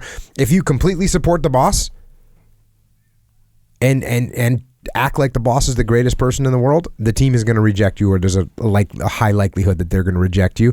At the same time, if you completely reject the boss, then you've actually aided in dividing the team, because now the team is not aligned with the boss. So you have to balance. You have to balance this. And one of the best ways to do this is to listen to this, you got to put the importance of the mission and the team above the egos and attitudes. So I'm going to say something like, look guys, I know we have our differences with the chain of command on some things, but we have a job to do. All right, we have a mission to accomplish, and even though we might not agree with the boss on everything, it's our team. It's our team. And the performance of the team, sure, it reflects the boss, but it reflects us too. So what I say we do is win. Let's win. Let's be the best, regardless of what the boss does or what the boss says. Let's win to prove that even with a situation where the leadership might be lacking a bit, we're so good that we're going to win anyways. Who wants to get some of that, right? Yep. There you go.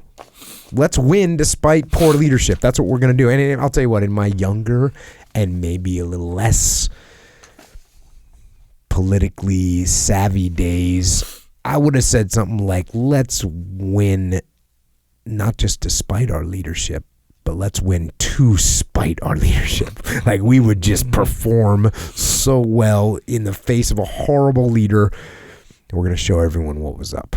The underdog Cinderella story we're going to rock. So that's cool. You know, sometimes you're winning not just despite your leadership, but to spite them. I've done that a couple times in my career. Not the best one. It's better to win despite them. So despite we got some rough leadership, it's okay. And the other thing is, you even when you're doing that with a bad leader, you still got to be careful not to step on the leader's toes. And the way you do that is really easy. You give them all the credit.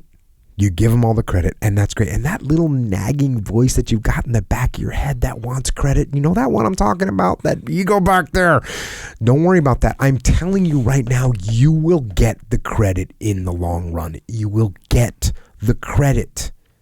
Don't worry about it. You might not get the credit on this one, or even this week, this month, maybe not even this year, but eventually you will get the credit and recognition that you deserve, that you want, because your boss's boss, he knows what's up. He knows what's up.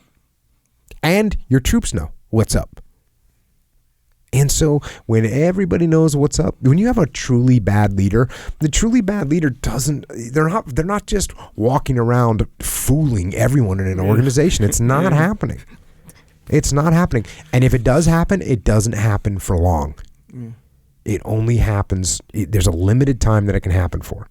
Because every idiotic move that leader makes down the chain of command, at least 1 out of every 5, he does something stupid up the chain of command too. And so how is that group performing so well? We know it's not the leader. He's an idiot. Oh, they must have some good junior leadership in there. Who's those guys? Oh, that's Echo Charles. He's in charge of that squad.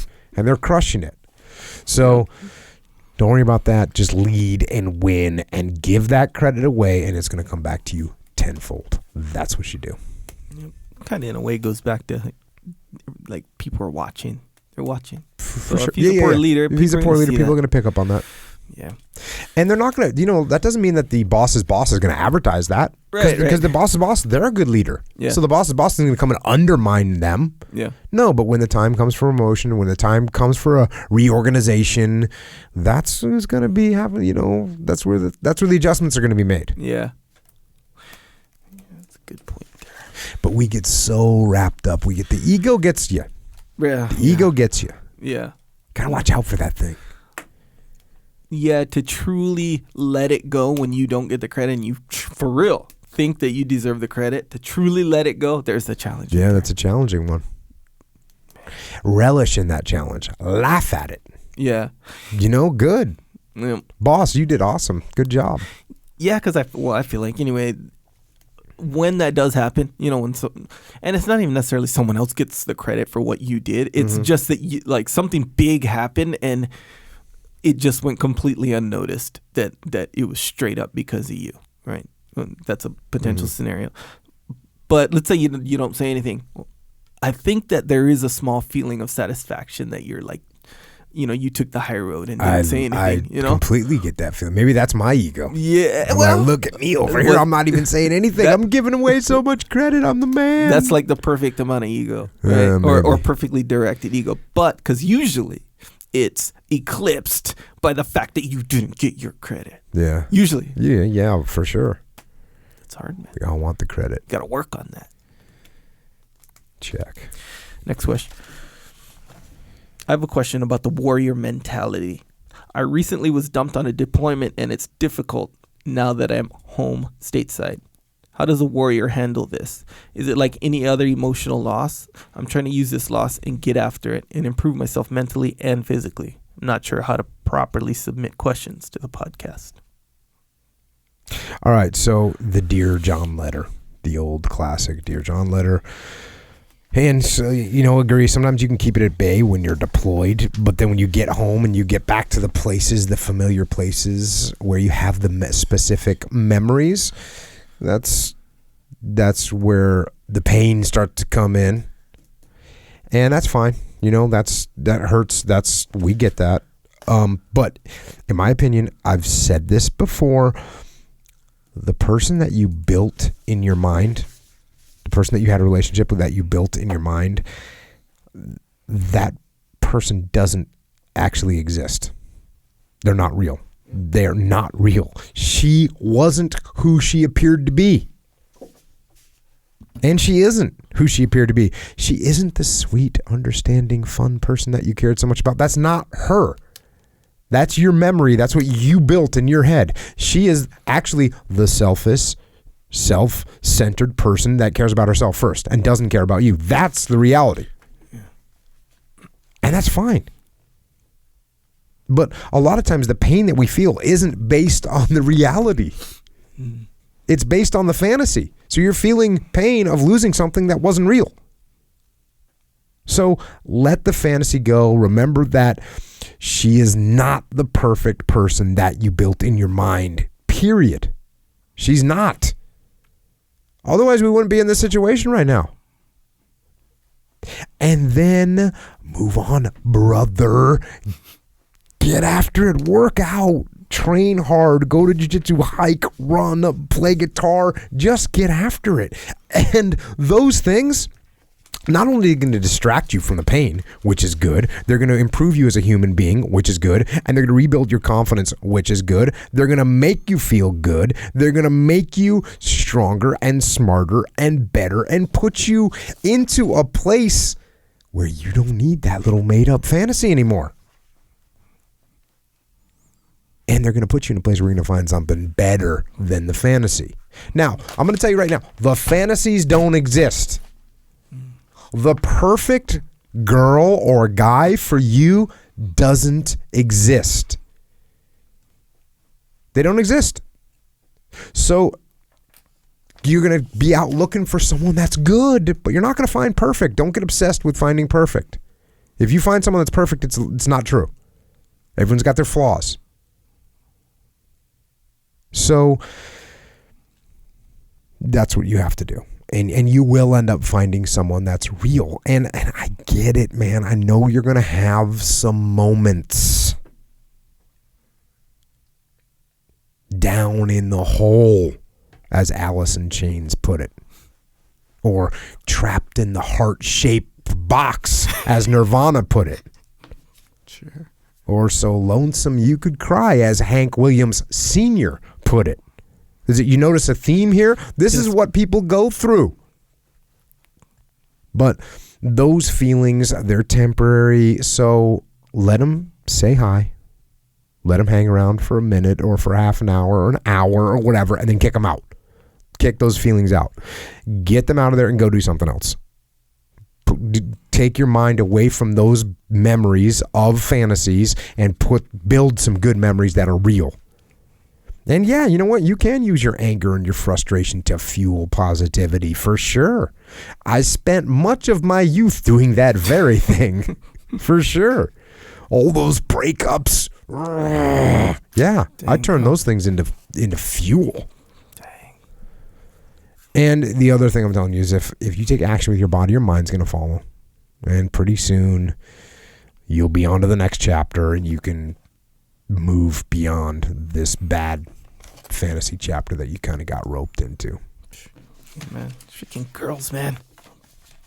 They can get you every time if you let them. It's so hard to. I went through this so many times, because when I was an assistant platoon commander, task unit commander, what I was doing, right? Mm. But more in the earlier phases, right? Because once I was, a task unit commander, I was dealing with a lot less. Those problems that would come to me on a relationship level would be something big, divorce, custody of children, some kind of domestic violence scenario, like real things. But when I was younger and I was in a SEAL platoon, that's when you're dealing with guys going through the breakup with the girl and the messing with my head, man. Yeah, it's messing with my head, man. Yeah, of course.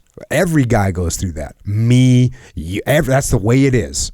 You get that weird thing kicking around in there and you start getting crazy.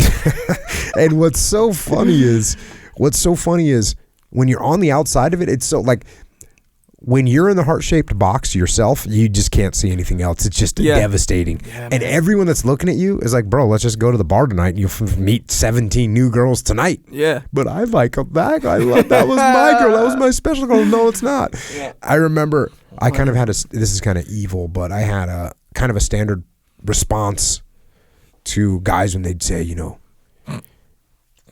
hey, I broke up with Jennifer last night. I'd be like, oh, sweet, man, let's roll. I would always, and I even carried that, honestly, this is like not something I don't think I would do anymore, but even when guys would be like, hey, man, me and Jennifer are getting divorced, I'd be like, oh, right on, bro. Congrats. Let's rock and roll. I kind of, and part of it was just to kind of spin it like, guys, man. It's not the big deal. It's not you don't just wallow in it. Yeah. Right? You're getting divorced. Okay, here's what you need to do. Here's how you maneuver. But what are you going to do? You're going to get dragged down by that into that mire, or are you going to, salvage what you can of your life and let's move on. Let's rock and roll. Yeah.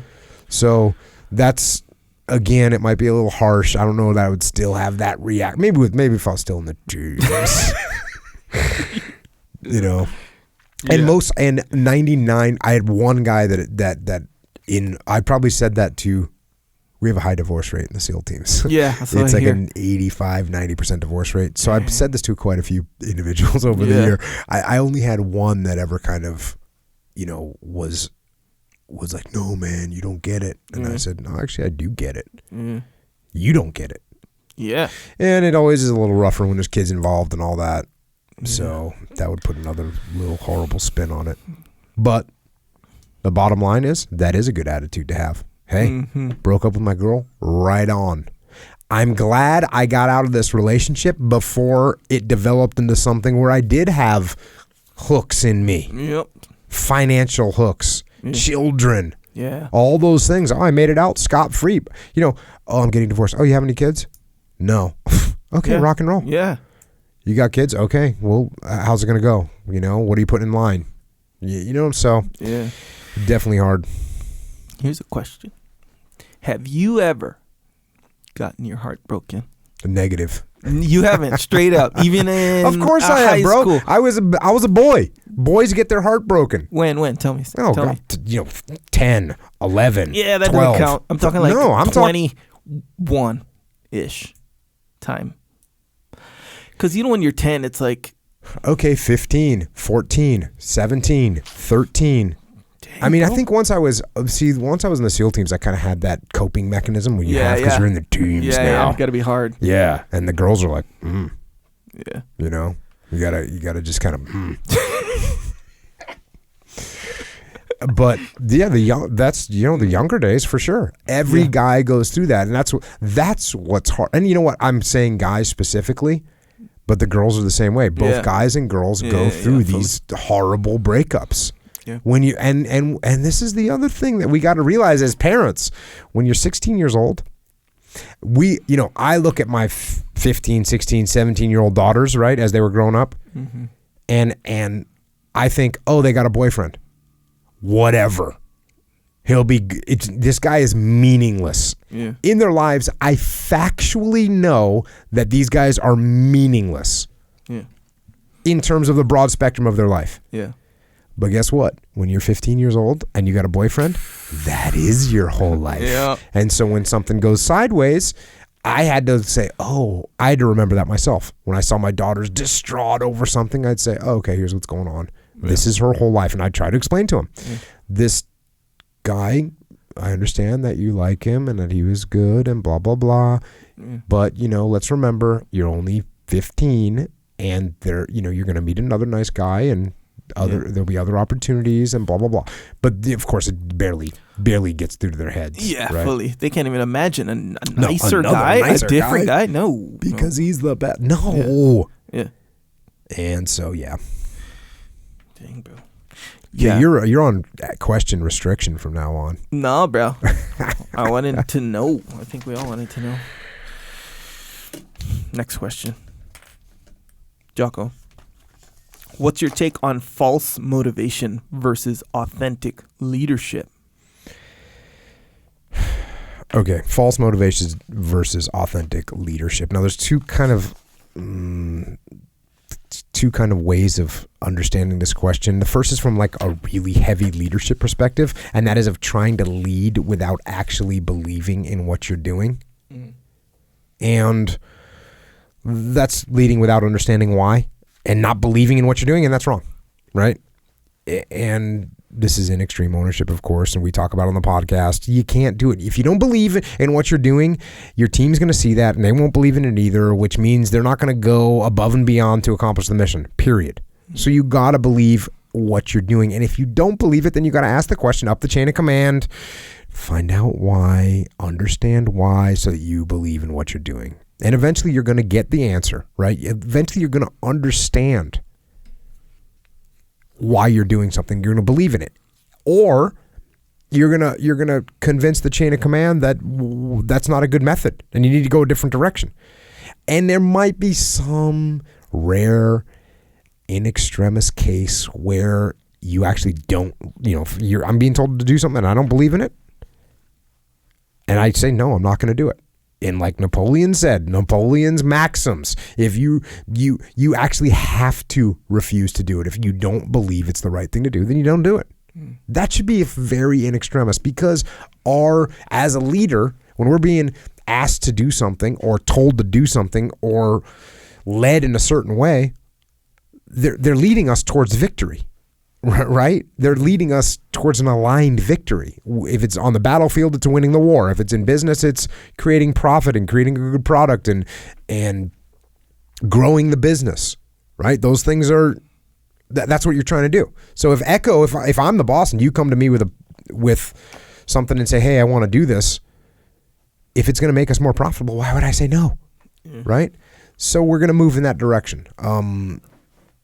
So from a high level, false motivation doesn't work. If you don't believe in something, it's not going to work out for you. Now, from a micro level, from like a frontline level, and the Buds instructors used to joke about this, that false motivation is better than no motivation. Mm-hmm. Have you ever heard that? Is that a common expression? No. False motivation is better than no motivation. Mm-hmm. And we don't want that to be true, right? Because we want motivation to be this pure golden thing that fuels performance. But the fact of the matter is, and of course we talk about all this all the time, motivation doesn't hold up. Right? Motivation doesn't. How many motivated people motivated people didn't make it through SEAL training? A ton of them. They're all motivated. Ooh. How many of them didn't make it through training? A ton. Yeah. How many motivated people do you see that don't accomplish their goals that they have? Yeah. Right? The world is full of those people. There's a ton of those people. Yeah. And that's because motivation doesn't hold you up. We all know this. It's discipline that holds you up. It's discipline that gets things going, and it's discipline that gets you through things. But this is an interesting little spin. If you have the discipline to press on, why not have a little fun with it? Right? And that's where I think false motivation can come in, and it can make some things fun. For instance, it's cold, wet, and miserable, and we have to go swim over the beach and do an operation. Let's get some. Right? Sure. Or it's 118 degrees with massive humidity, and we have a 14-kilometer patrol to get to target. Let's get some. Right? Hoo-yah. Or the water is 41 degrees and we are about to launch on a 4-hour dive.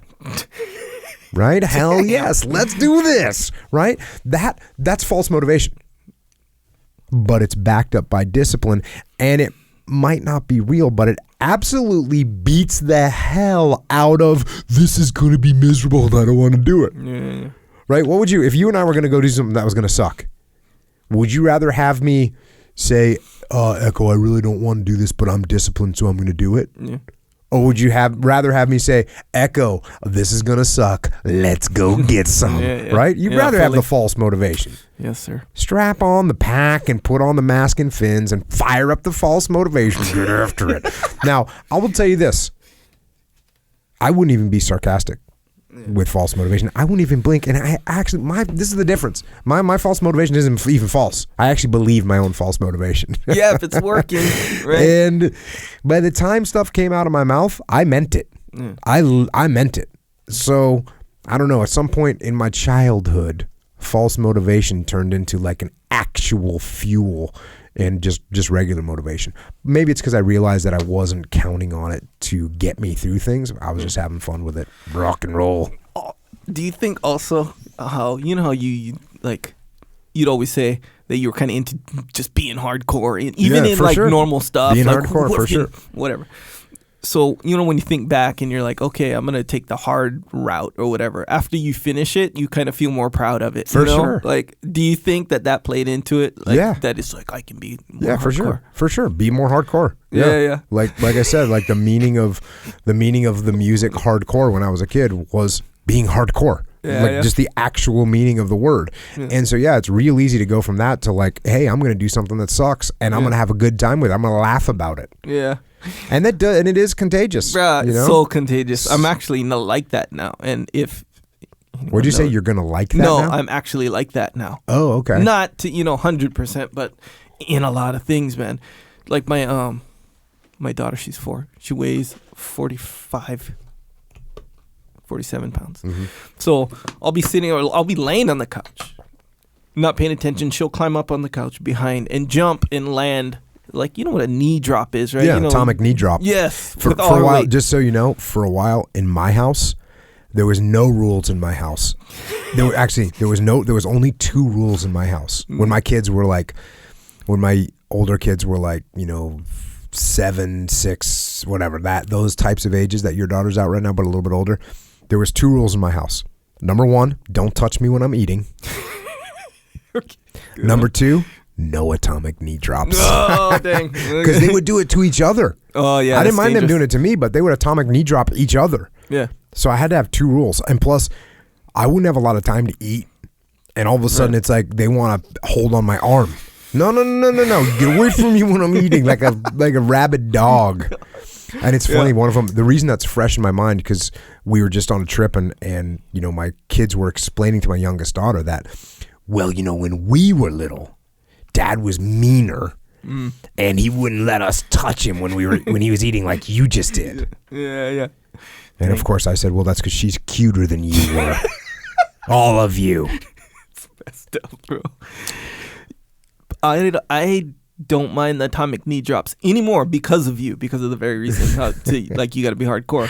Because like, okay, you got a 4-year-old kid. Yeah. Right. So think of how fun that is for her to atomic knee drop you. Yeah. Which is another glorious. reason why I'm like this now. So she'll climb on the couch, atomic knee drop while I'm not ready, by the way, onto my ribs. So she didn't break my ribs. She didn't injure me to any lasting degree. But if the normal mindset is like, why did you jump? Why did you do that? It hurt. Yeah. Let's face it, 45, 47 pounds, top of a couch, atomic knee drop, both knees, by the way, all the weight. You know, velocity, all that stuff. Hurt by the normal standard of things. So the typical mindset, I think, would be like, don't do that, especially the shock and all this stuff. But default is just like, whatever, no factor. Yeah. Do it harder. And yeah, sure, it is a catch-22 because she will and does, but she thinks it's all fun and all this stuff. But yeah, that's that mindset, and that came directly from you. Like, it's like Jocko wouldn't complain about that right there. Oh, you're gonna let that happen. Yeah, it's really embarrassing if you complain to your 4-year-old daughter you hurt about me. anything. You hurt me about anything. Yeah, right. About anything. I agree. That's the setting example you were talking about earlier. Yeah, you complain about anything, and you're wrong. Agree. 1,000,000,000%. So just suck it up. Yeah.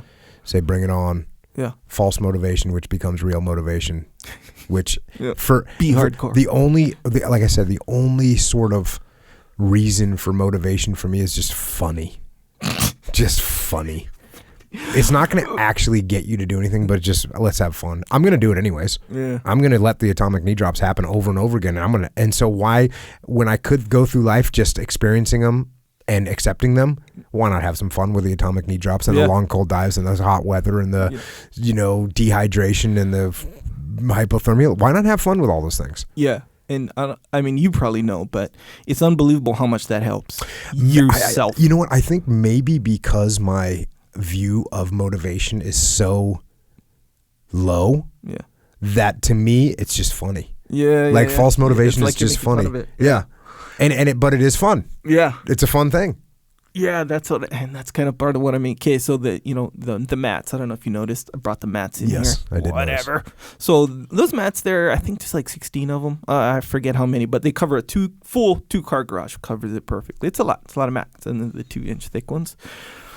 So to move them, up the topography. Is that even? So you had like some legit challenge ahead of you. No, yeah, and I'm not even saying that. No. Here. This is what happened. You got after it. So I came in, put the mats right there. Boom. One day, I don't know, whenever the other day, and then, I walked to Jade's office, my brother.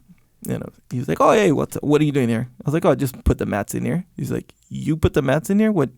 He goes, "What? Did someone help you with that?" I looked at him in the eye. I said, "I don't need help." Oh. But it was a joke because that's a line from this thing. Oh, but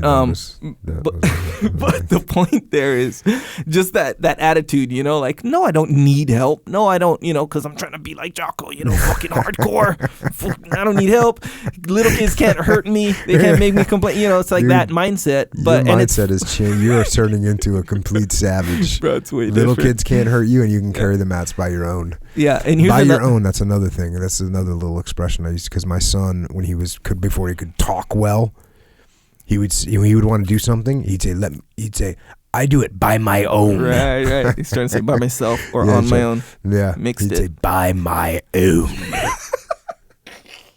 So that became that became a thing. Here's a legitimate one that just changed. It changed this specific thing where how I'd be the kind, if I didn't get enough sleep, I'd let it ruin me mentally. So if I didn't have something specific important to do, so just throughout the day, I'm tired, whatever. So now I never admit that I'm tired. Yeah, ever. that's a great starting place. Yeah, even to myself. I've explained that to my son. Is you just don't admit ever that. Don't let those words come out of your mouth. Yeah, I'm tired. I'm sore. I'm whatever. Just stop. Because when you get in the teams, that's just putting up a red flag of being a complete pansy. Don't do it. I know, bro. Don't do it. As a matter of fact, what's jacked up is I won't even. Let's say you and I were to go out. Let's say it was wintertime and you and I were to go out, and I had a sweatshirt with me because I knew it might get cold. Right. But we're out already, and I have the sweatshirt in my hand. You can't put it on. I won't even put it on. You can't. You can't put it on. Yeah. Because then you might say, Were you cold? I'm cold. I need some warmth, please.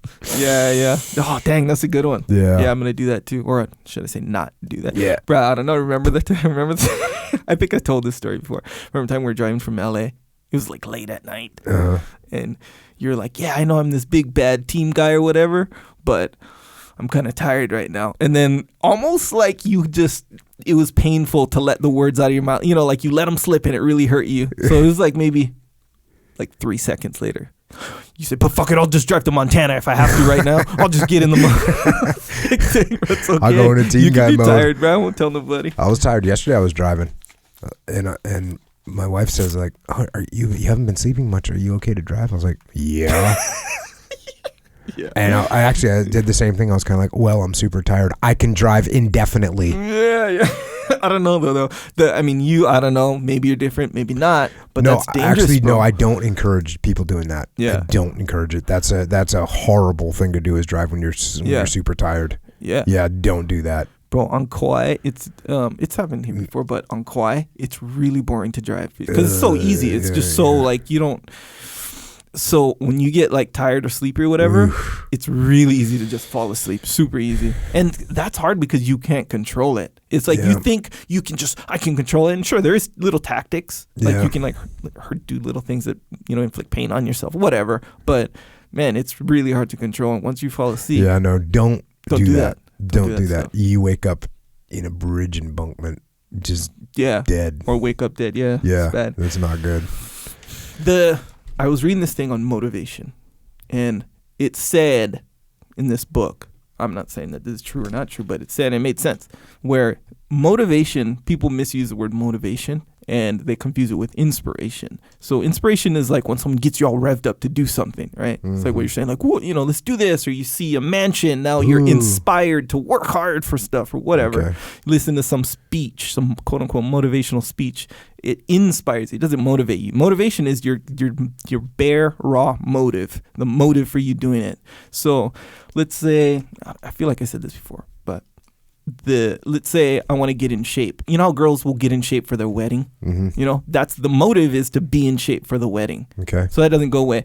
So she's not necessarily inspired, meaning she's like, she got infused with some feeling, of, you just said motivation wouldn't go away, but it would. Well, here's the thing. The motive thing that's is still there. Is discipline. Yeah, because the motivation is she wakes up at 5 o'clock in the morning to go get a workout in before she goes to work. Right. It's real easy to just be like, you know what, I'm not feeling motivated today. Right. Maybe I'll just get the wedding dress, let out a little bit. Yeah, but that just means that the motive isn't strong enough to overcome her feelings or lack of inspiration. That's why I don't rely on it. Yeah. Because you're not going to find a motivation that's strong enough to make you do the things that you have to do all the time. You can't. It doesn't exist. It depends. It just depends. So consider a fighter. Stop. Consider a fighter with a fight. He has to make weight. Bro. Yeah, you're right. Guys don't make weight. Exactly. Guys don't make weight all the time. But I'm saying, that's what I'm saying though. The motive. And you know what? You know when that motivation failed? That motivation failed, 5 weeks ago when they Five Guys Burgers. Yeah, they had a Five Guys Burgers. Yeah, you're right. Yeah, you're right. So the discipline holds the line. Yeah, it does totally. Now you can have fun with it, and you can be motivated to have discipline. And you can say, "Oh, like Pete Robbins from Origin Geese. I was up with him in Maine, and he's like got a bet to lose weight." Yeah. And he hit me with some false motivation because we were out. And I was ordering big steak and just getting after the grub. Sure. And I said, like, how many more pounds do you have? We're talking about it. I was like, does it kind of suck to sit here? He's like, no, I actually enjoy watching you eat delicious food. Little false motivation coming at you, but in a funny way. Yeah. And instead of letting it out like that, instead of being just miserable, why not just have some fun with it? Yeah. Yeah. That's my advice. Yeah, fully. But then the difference, though, like I said, agree. You're right. I mean, the point I was maybe making was just the technical difference between motivation and inspiration. You know how it's we not talk about that? Hey, you motivate. No, right? You gotta know. You gotta know this. No, stuff. Because both those words just don't do they're much flimsy. for me. They're flimsy. They're weak. You. Yeah, they're weak words, and they're weak, and the actual subjects are weak.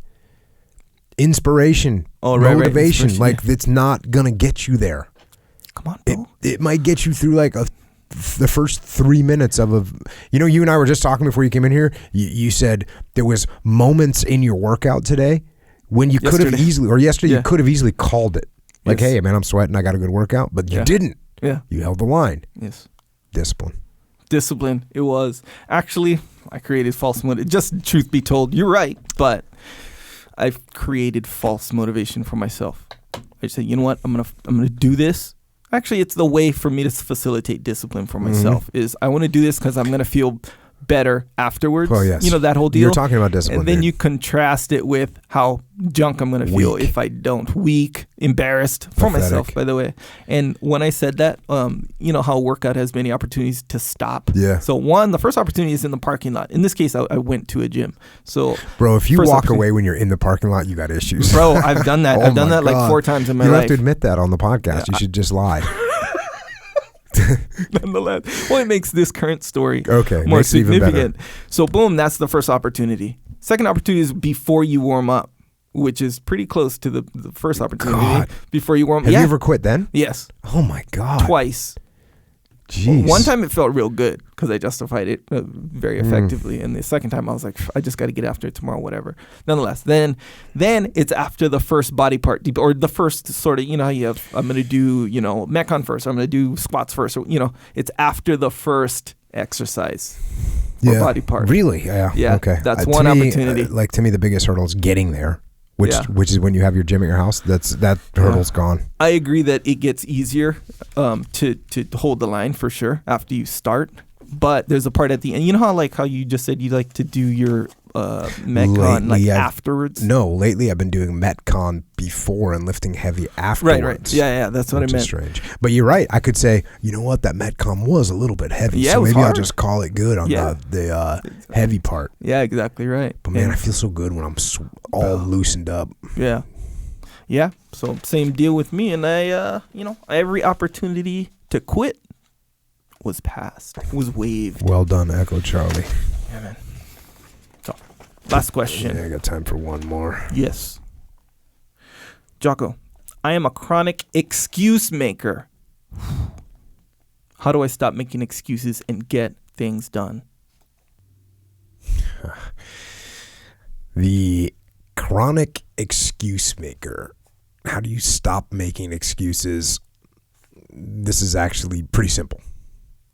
And I said it the other day, and you have to realize, you have to know, you have to accept that all your excuses are lies.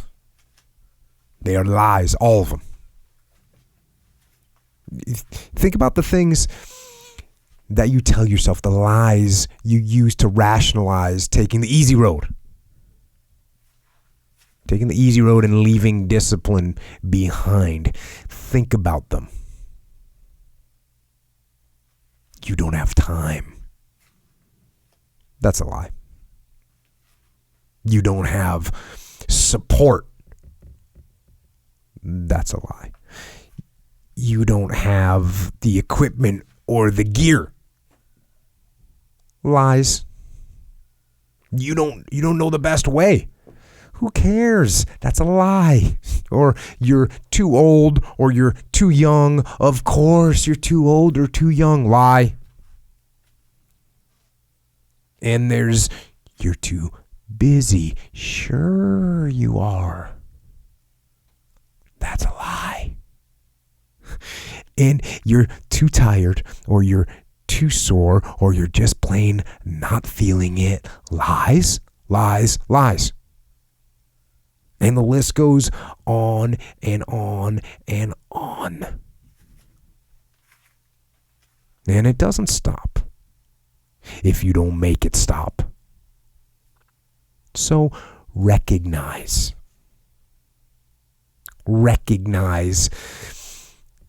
the excuses are not valid. They aren't.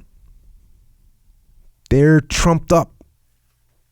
They're conjured up. They're fabricated. They're lies. And how do you stop the lies? You stop the lies with the truth. The truth. The truth will set you free. The truth will stand, and the truth will deliver you from procrastination and laziness and the downward spiral that comes with a lack of discipline. So don't believe the lies, believe the truth. And the truth is, you have time. You have the skill, you have the knowledge and the support and the willpower and the discipline to get it done.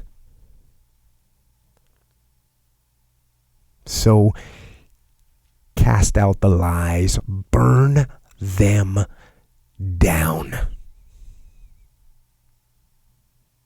and listen to the truth, and live the truth, and go out and get it done.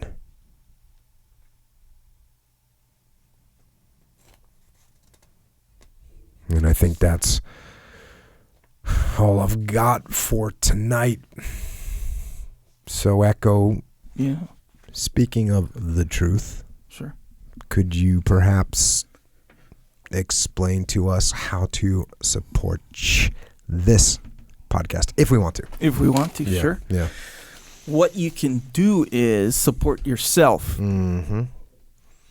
I think I made this analogy before, in the aircraft, right? Pre-takeoff, they go through the safety instructions in the event of cabin pressure loss. Yeah. Oxygen tank, mask comes down, put on yourself before you infant. All that, that's a good kind of thing where you support yourself. Then you can help support others. So support yourself. This is how, with supplementation. Like it. And again, I'll say this again. I'll say it every day if I am compelled, if I'm motivated to, inspired to. Either way. I'm now into supplements. Not a bunch, but before I was like, no, supplements. You just get good nutrition. Anyway, so krill oil. And I think this is a daily thing, by the way. And I think you can maybe relate. I think daily on how happy I am that I take krill oil. I don't thank my lucky star, nothing like that. I'm just saying there are daily things that it's on my mind that I'm like, this experience would be different if I did not take krill oil. Straight up. That is true. So I back my car into the garage. Right? Loading mats. That was another time, but this was more recently. So it's filling. You know how you fill up the 5-gallon things of water? Yeah. And I talk about that. So I'm putting it, you got to maneuver it because it's in the garage. I should have pulled out, but whatever. I'm maneuvering. I'm hardcore, man, big time. So I'm maneuvering, got to take it out. And I don't want to, it's hard to explain, but when you're in a tight space. Whatever, bro. Whatever, it's true. It's applicable. Everyday life. The krill oil isn't just for deep squats, heavy. Mm-hmm. It's for taking 5 gallons of water in a jug out of tight spaces where you got to kind of twist, Yeah. Because you don't want the car door to hit like the other car door and dent it. It's a good time to have the krill oil in you. Yeah, man. And really that's part of the payoff as well. Big part is the everyday things. It's true. For sure. Yeah. There'd be times where I'd be sitting down a long time and I stand up and I'm surprised on how little pain I feel. Not pain, you know what I'm saying? Yeah. But you ever been like that where you think yes, I'm going to this is going to be stiff or this is going to be hurt or whatever, and it's just simply not? Yeah. Yeah. That part is real. So get your krill oil in the event of you even wanting krill oil. These are my experiences. Obviously, Jocko as well, because you take krill oil as well. Indeed. Get them from Onnit. Onnit.com/Jocko if you want the 10% off. Also the Alpha Brain. So the krill oil, that's I don't think that'll ever go away. No. The Alpha Brain, I am using a lot more. I'm reading more too. Coincidence? Maybe, maybe not. One might be causing the other. Correlation may not be causation. But I'm just saying that is happening. And I will admit this, as far as workouts go, I'm getting real into the kettlebells. You've always been into the kettlebells. Yeah. Not always, but 15 years. Yeah. No. You've been in the game for a while. No, I would say maybe 10 years or something, 12 years. Yeah. Okay, maybe it has been 15 years. Yeah. Because I just remember that picture, I think Joe Rogan and I were talking about the picture of Fedor. Yeah, Fedor. Yeah, I looked that up right when you guys were talking about Fedor with the pictures of it, with him with all, and I was like, oh, okay, cool. Yeah. Get some of those. Kind of hard to get them back then, though. Yeah. Well, yeah, so I think it was Joe Rogan saying how like somebody introduced him to America, and that's why some Russian guy. Yeah, man, they're really good. Again, being careful every single moment. But I'm to the point right now where like you get kind of good and it gets even funner, like anything. And then I'm like, oh, let me get that heavier one now. I want to get the heavier one. But I will say this about the kettlebells, about my experience. I started off the kettlebells getting these designer ones, primal bells on it. Zombie bells. Actually, I didn't get the zombie. I got primal and then the legend werewolf ones. Anyway, they're cool, right? Cool to look at. So you know who I'm kind of like? Who? I don't know if I should be proud of this or ashamed of this, but I'm like the kid, the teenager who gets their driver's license. And there's two types of kids. There's the one kid who the dad's like, hey, you got to learn to walk before you can fly. So you got to I don't know, I'll make the down payment. You make the payments. That's what my dad used to say. Or you make the down payment or whatever, like you got to work for this first car and it might not be the BMW, whatever. Then there's the other kid who rolls right into the BMW. Hey, good job. You're 15 now. Big time in your life, whatever. Yeah. Here's a dope car. Congratulations. Love you, son. Then there's that guy. That's kind of who I am with the kettlebells. I didn't pay my dues, when the kettlebells were new and all this straight stuff. to it. Yeah, I went straight to the BMW. yeah, the dope kettlebells. Werewolf. Yeah. Anyway, a lot of cool stuff on there on the Onnit.com. A lot of cool stuff on there. All legit stuff. That's, I think, the real compelling thing for me anyway. Is because I know these supplements, man. They're whack. I've heard of people getting their supplements and then, the supplement was contaminated with something. And then they say, oh, yeah, they just mix all the supplements in the same thing. And the fact, it's it can be really whack. Nonetheless, Onnit, that's the good ones. Quality. So, yeah, if you want 10% off, Onnit.com/Jocko. Strongbone's a good one, too, for your attendance, in my experience. Also, Amazon. So, where do we get these books? Sure, we didn't do books today, but we do what? 66% of the time, would you say? Probably something like that. We do books, yeah, maybe more, sometimes more than one book. Well, yeah, last time we did 3 books. 3 books, boom, all on the website, by the way. Yep.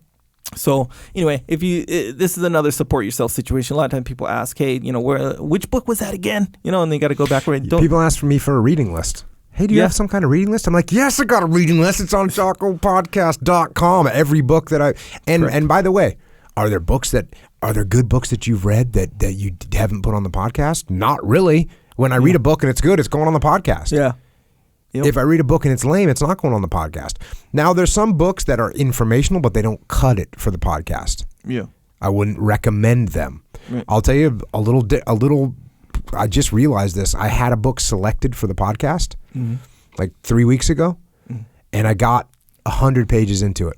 It didn't cut the mustard for the podcast. Yeah. And I'll tell you one of the major reasons, for those of you that recommend me books a lot, one of the major reasons that it didn't cut the mustard for the podcast is not only was it not a first-person account, but it didn't even have a lot of excerpts of first-person accounts. Oh. It was just factually, this is what happened, this is what happened, this is what happened. It was very well detailed. It was a good book, but it wasn't podcast. Because if you want to do that, if we're just going to read facts, dates, facts, elements, maneuvering, that's you could just listen to the audiobook, right? Yeah. Yeah. Or just go look on Wikipedia. Yeah. And it's going to tell you the dates and times and where the units maneuvered and who won the battle and how many people casualties they were, right? All that stuff's in there. We don't want just that. I want to hear what the people were thinking. I want to hear that from the human beings. Yep. So even though there's people send me books, if you're going to send me a book, look for the first-person account. If it's not a first-person account, like Machete Season, that's not a first-person account, but it interviews the killers. Yeah. So you're hearing the first-person accounts. Yeah, man. Yep. And that reading list. So that reading list is pretty well vetted then. Straight up, if it doesn't pass the Jocko approval of recommendation, it's not going on there. It's not going on this podcast. Not going on this podcast. And then therefore, subsequently. No, I'd rather not do a podcast than put a lame book on the podcast. It's not happening. Boom. And that's the standard right there. So, JockoPodcast.com, top menu, little thing says books from the podcast. All of them. There's by your episode. indicator. Yep. And what I'm kind of starting to do is like, let's say, you know how I mentioned that book, it's called Mind Games. Mm-hmm. It's just a small little book. I think it even Did you put it costs on there? Yeah. Somebody tweeted. I didn't know you put it on there. Yeah. So Right I'll on. put that kind. If we mention a cool book and let's say let's say it doesn't fit or you didn't get to it or whatever, but there's some sort of a, for lack of a better term, buzz going around it. Yeah, put it on there. Nonetheless, point there is get the books from there. Click through there. That's a good way to support. Small action, big reaction. And if Takes you you're to just gonna, what if you're Amazon. just going to shop for duct tape and other, stuff that you need? Oh, do that too. Oh. Click through the website. Boom. Double support. Double support. Yes, dang. Still one action. One big reaction. You understand what I'm saying? Also, subscribe to the podcast on iTunes, Stitcher, Google Play, and other podcast providing platforms. That's a good way to support, of course, and also YouTube. Put some excerpts on there. Yesterday, today. What's today? Yeah, yesterday. So those are even, and I knew this before, but those are getting more and more, in my opinion, significantly valuable. Because even I don't memorize every word of every podcast. But when I go through and I kind of look at it and, and then, I listen to it. Listen to the 3 minutes or whatever. It's like a good little reminder. It's like a refresher. And that's not to mention, let's say, if I totally forgot it, Yeah. And it's like, oh, and not to mention if you hear it and you go, that reminds me of Bill.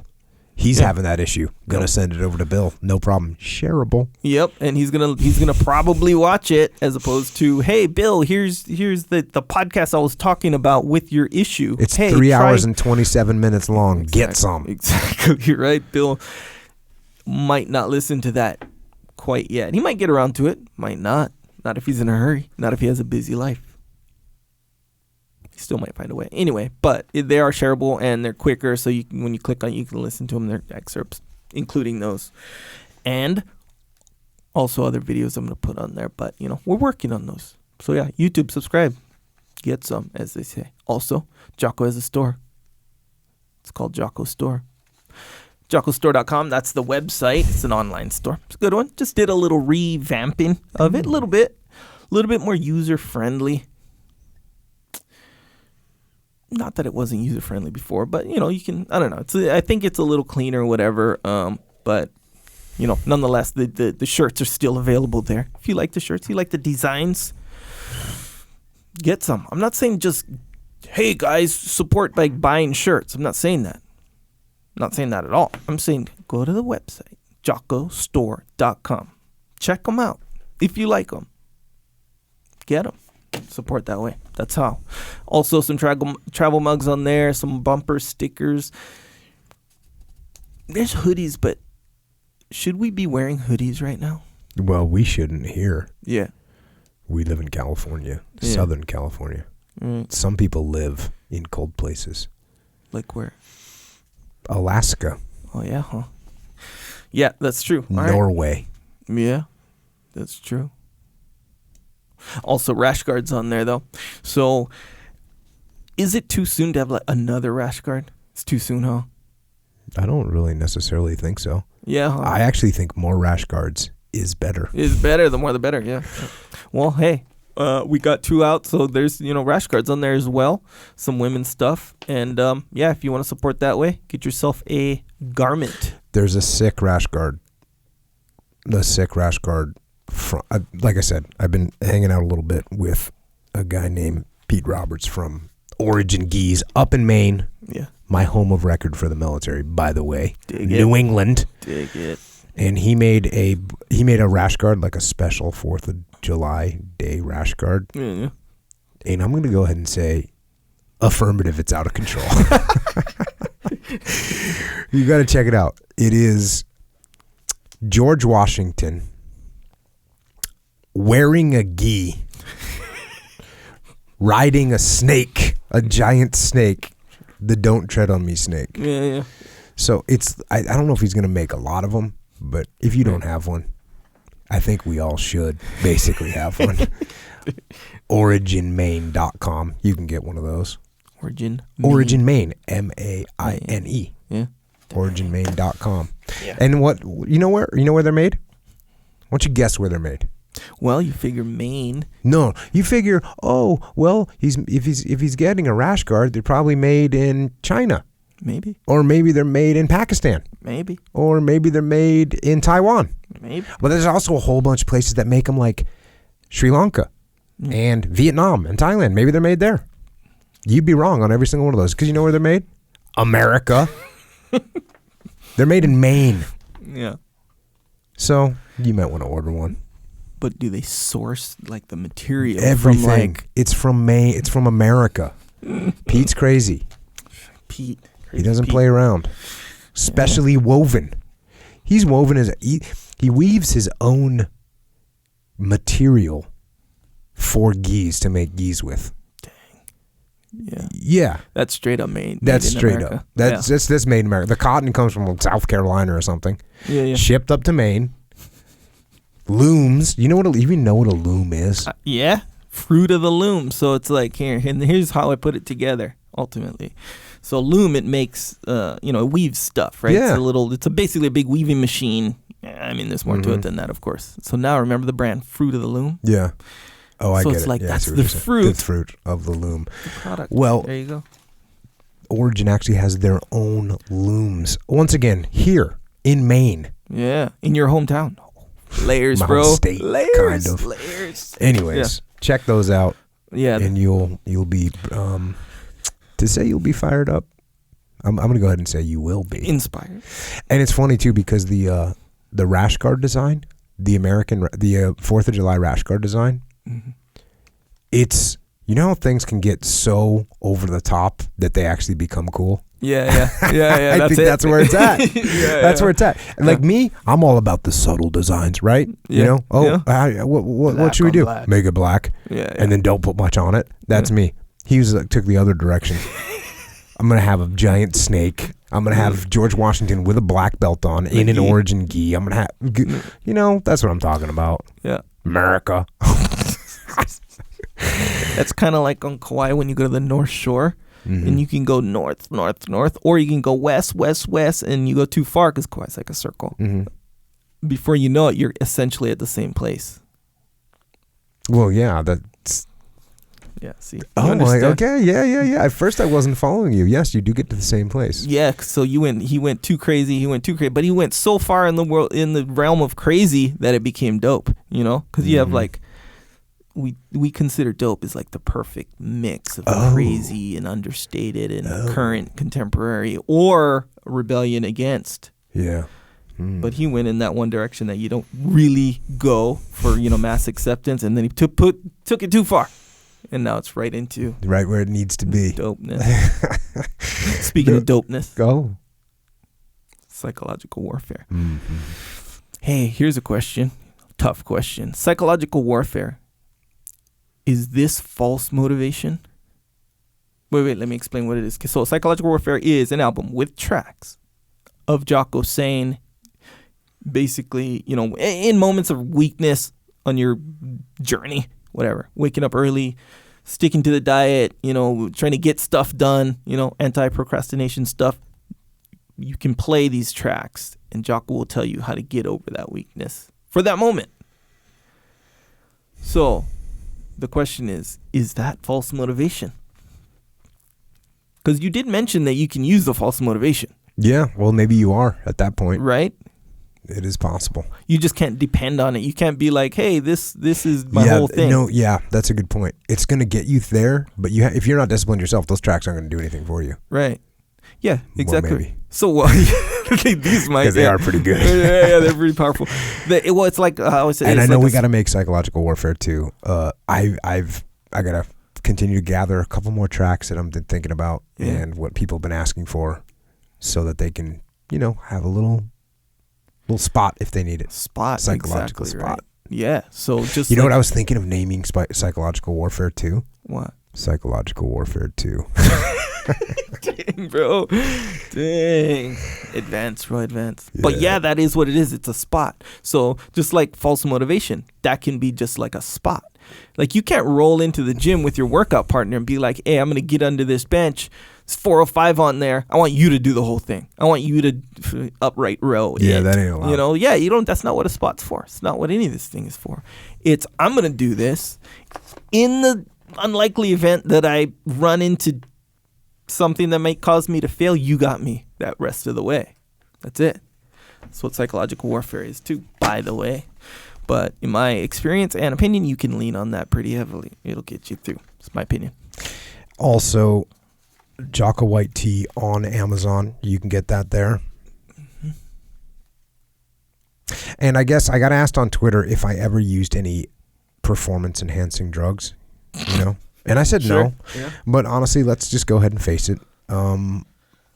White tea is kind of the king of performance enhancement as far as I've seen. So obviously it's the only substance on the market that is guaranteed to add 7,554 pounds to your deadlift. So is that performance enhancing? Probably. Yes. Luckily it's not being tested for right now, you know, Yeah. by the USDSASP. You saw it. Yeah, them. So right now, you can get it. Yeah, get it. You can just get that massive increase in everything that you do. That's cool. Also, Way of the Warrior Kid. And man, so many people have been posting pictures of kids doing pull-ups and kids pulling tires and kids studying flashcards and kids making their own Warrior Kid codes and memorizing the presidents. And it's honestly, it's awesome to see kids in their first jiu-jitsu class. It's so good to see. So thanks everyone that has posted that and shown what's going on and spreading the word. Thank you for doing that. And if you really actually want to support this podcast, don't worry about the podcast. Don't support the podcast. Don't worry about it. Go buy this book for some kids that you know, because the feedback is just, it's awesome. It's awesome to see. And I can see that is absolutely impacting kids. And I just couldn't be happier about that. And if you want to help, don't worry about me. Don't worry about Echo Charles. Get this book for some kids. It's the book we should have had when we were kids. Agree. Get kids on the right path. I guess if you really wanted to support, you could get it through Amazon. Click Right. through. Yeah. Then you'd be good. Do double gravitational. Double gravity. Also, Discipline Equals Freedom Field Manual. So many questions that I get asked are answered in the book beyond what workouts, food, sleep. Plus, it also contains the core of my belief system. What keeps me going, how I overcome setbacks, everything, it's all in there. And I'll tell you, it's not a normal book. This is not normal. This is not a normal book in any stretch. My publisher says he's never seen in a book anything close to this. It's outside the box of anything. I've never seen anything like it. So we're going out on a little limb here. Yeah, man. It's sort of like the podcast, because there's not too many there's no podcast that's doing what we're doing. Is there? Sure. I don't know. Well, I haven't heard one. Not that I know of. I haven't heard one. Yeah, me neither. So it's sort of like that. Yeah. We're entering the same zone, in my opinion. There's words there. There's pages there. Yes, like normal books. But there's patterns there. There's layers there. And it comes out October 17th, so order it up. You can get that first batch. You want the one that says first edition, right? Sure. It's the one you want. On the inside cover, the one that says first printing. That's the one you want. And also, get your friend that's off the path? Yes. Your I friend. do, big You time. grew up with this friend, they're off the path. Get one for them. It's not normal. Not a normal book. Yeah. The one that needs discipline, get them this book. Mm. Also, of course, Extreme Ownership, combat leadership, lessons from the battlefield to use in your business and your life, wherever you're leading, whoever you're leading. Extreme Ownership.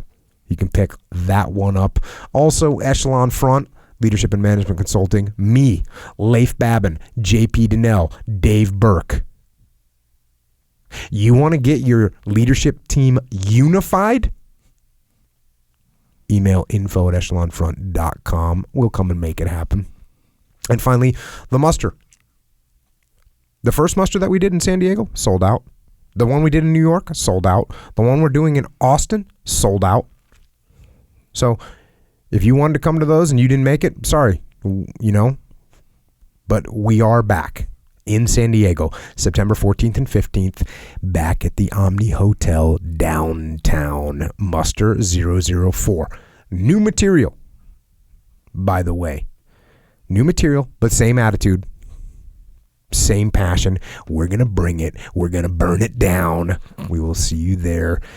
And until we do see you there, we'll see you on the interwebs.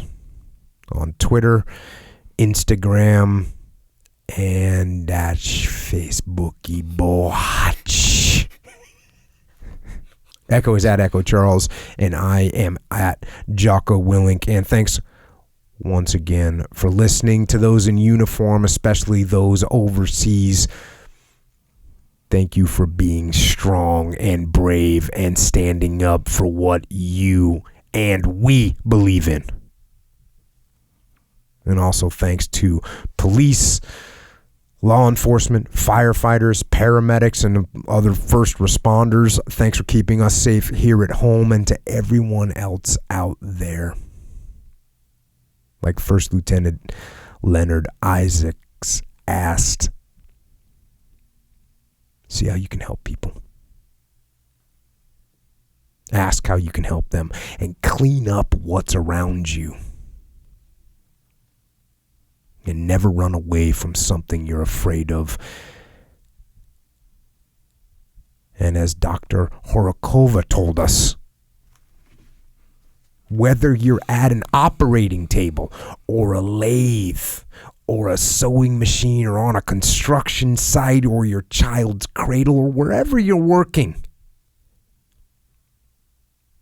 do your work skillfully, honestly, and happily, and with your whole being. Do your best in everything you do, and as they both taught us, remember,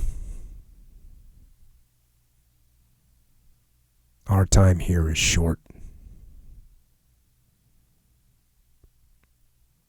So get out there and live.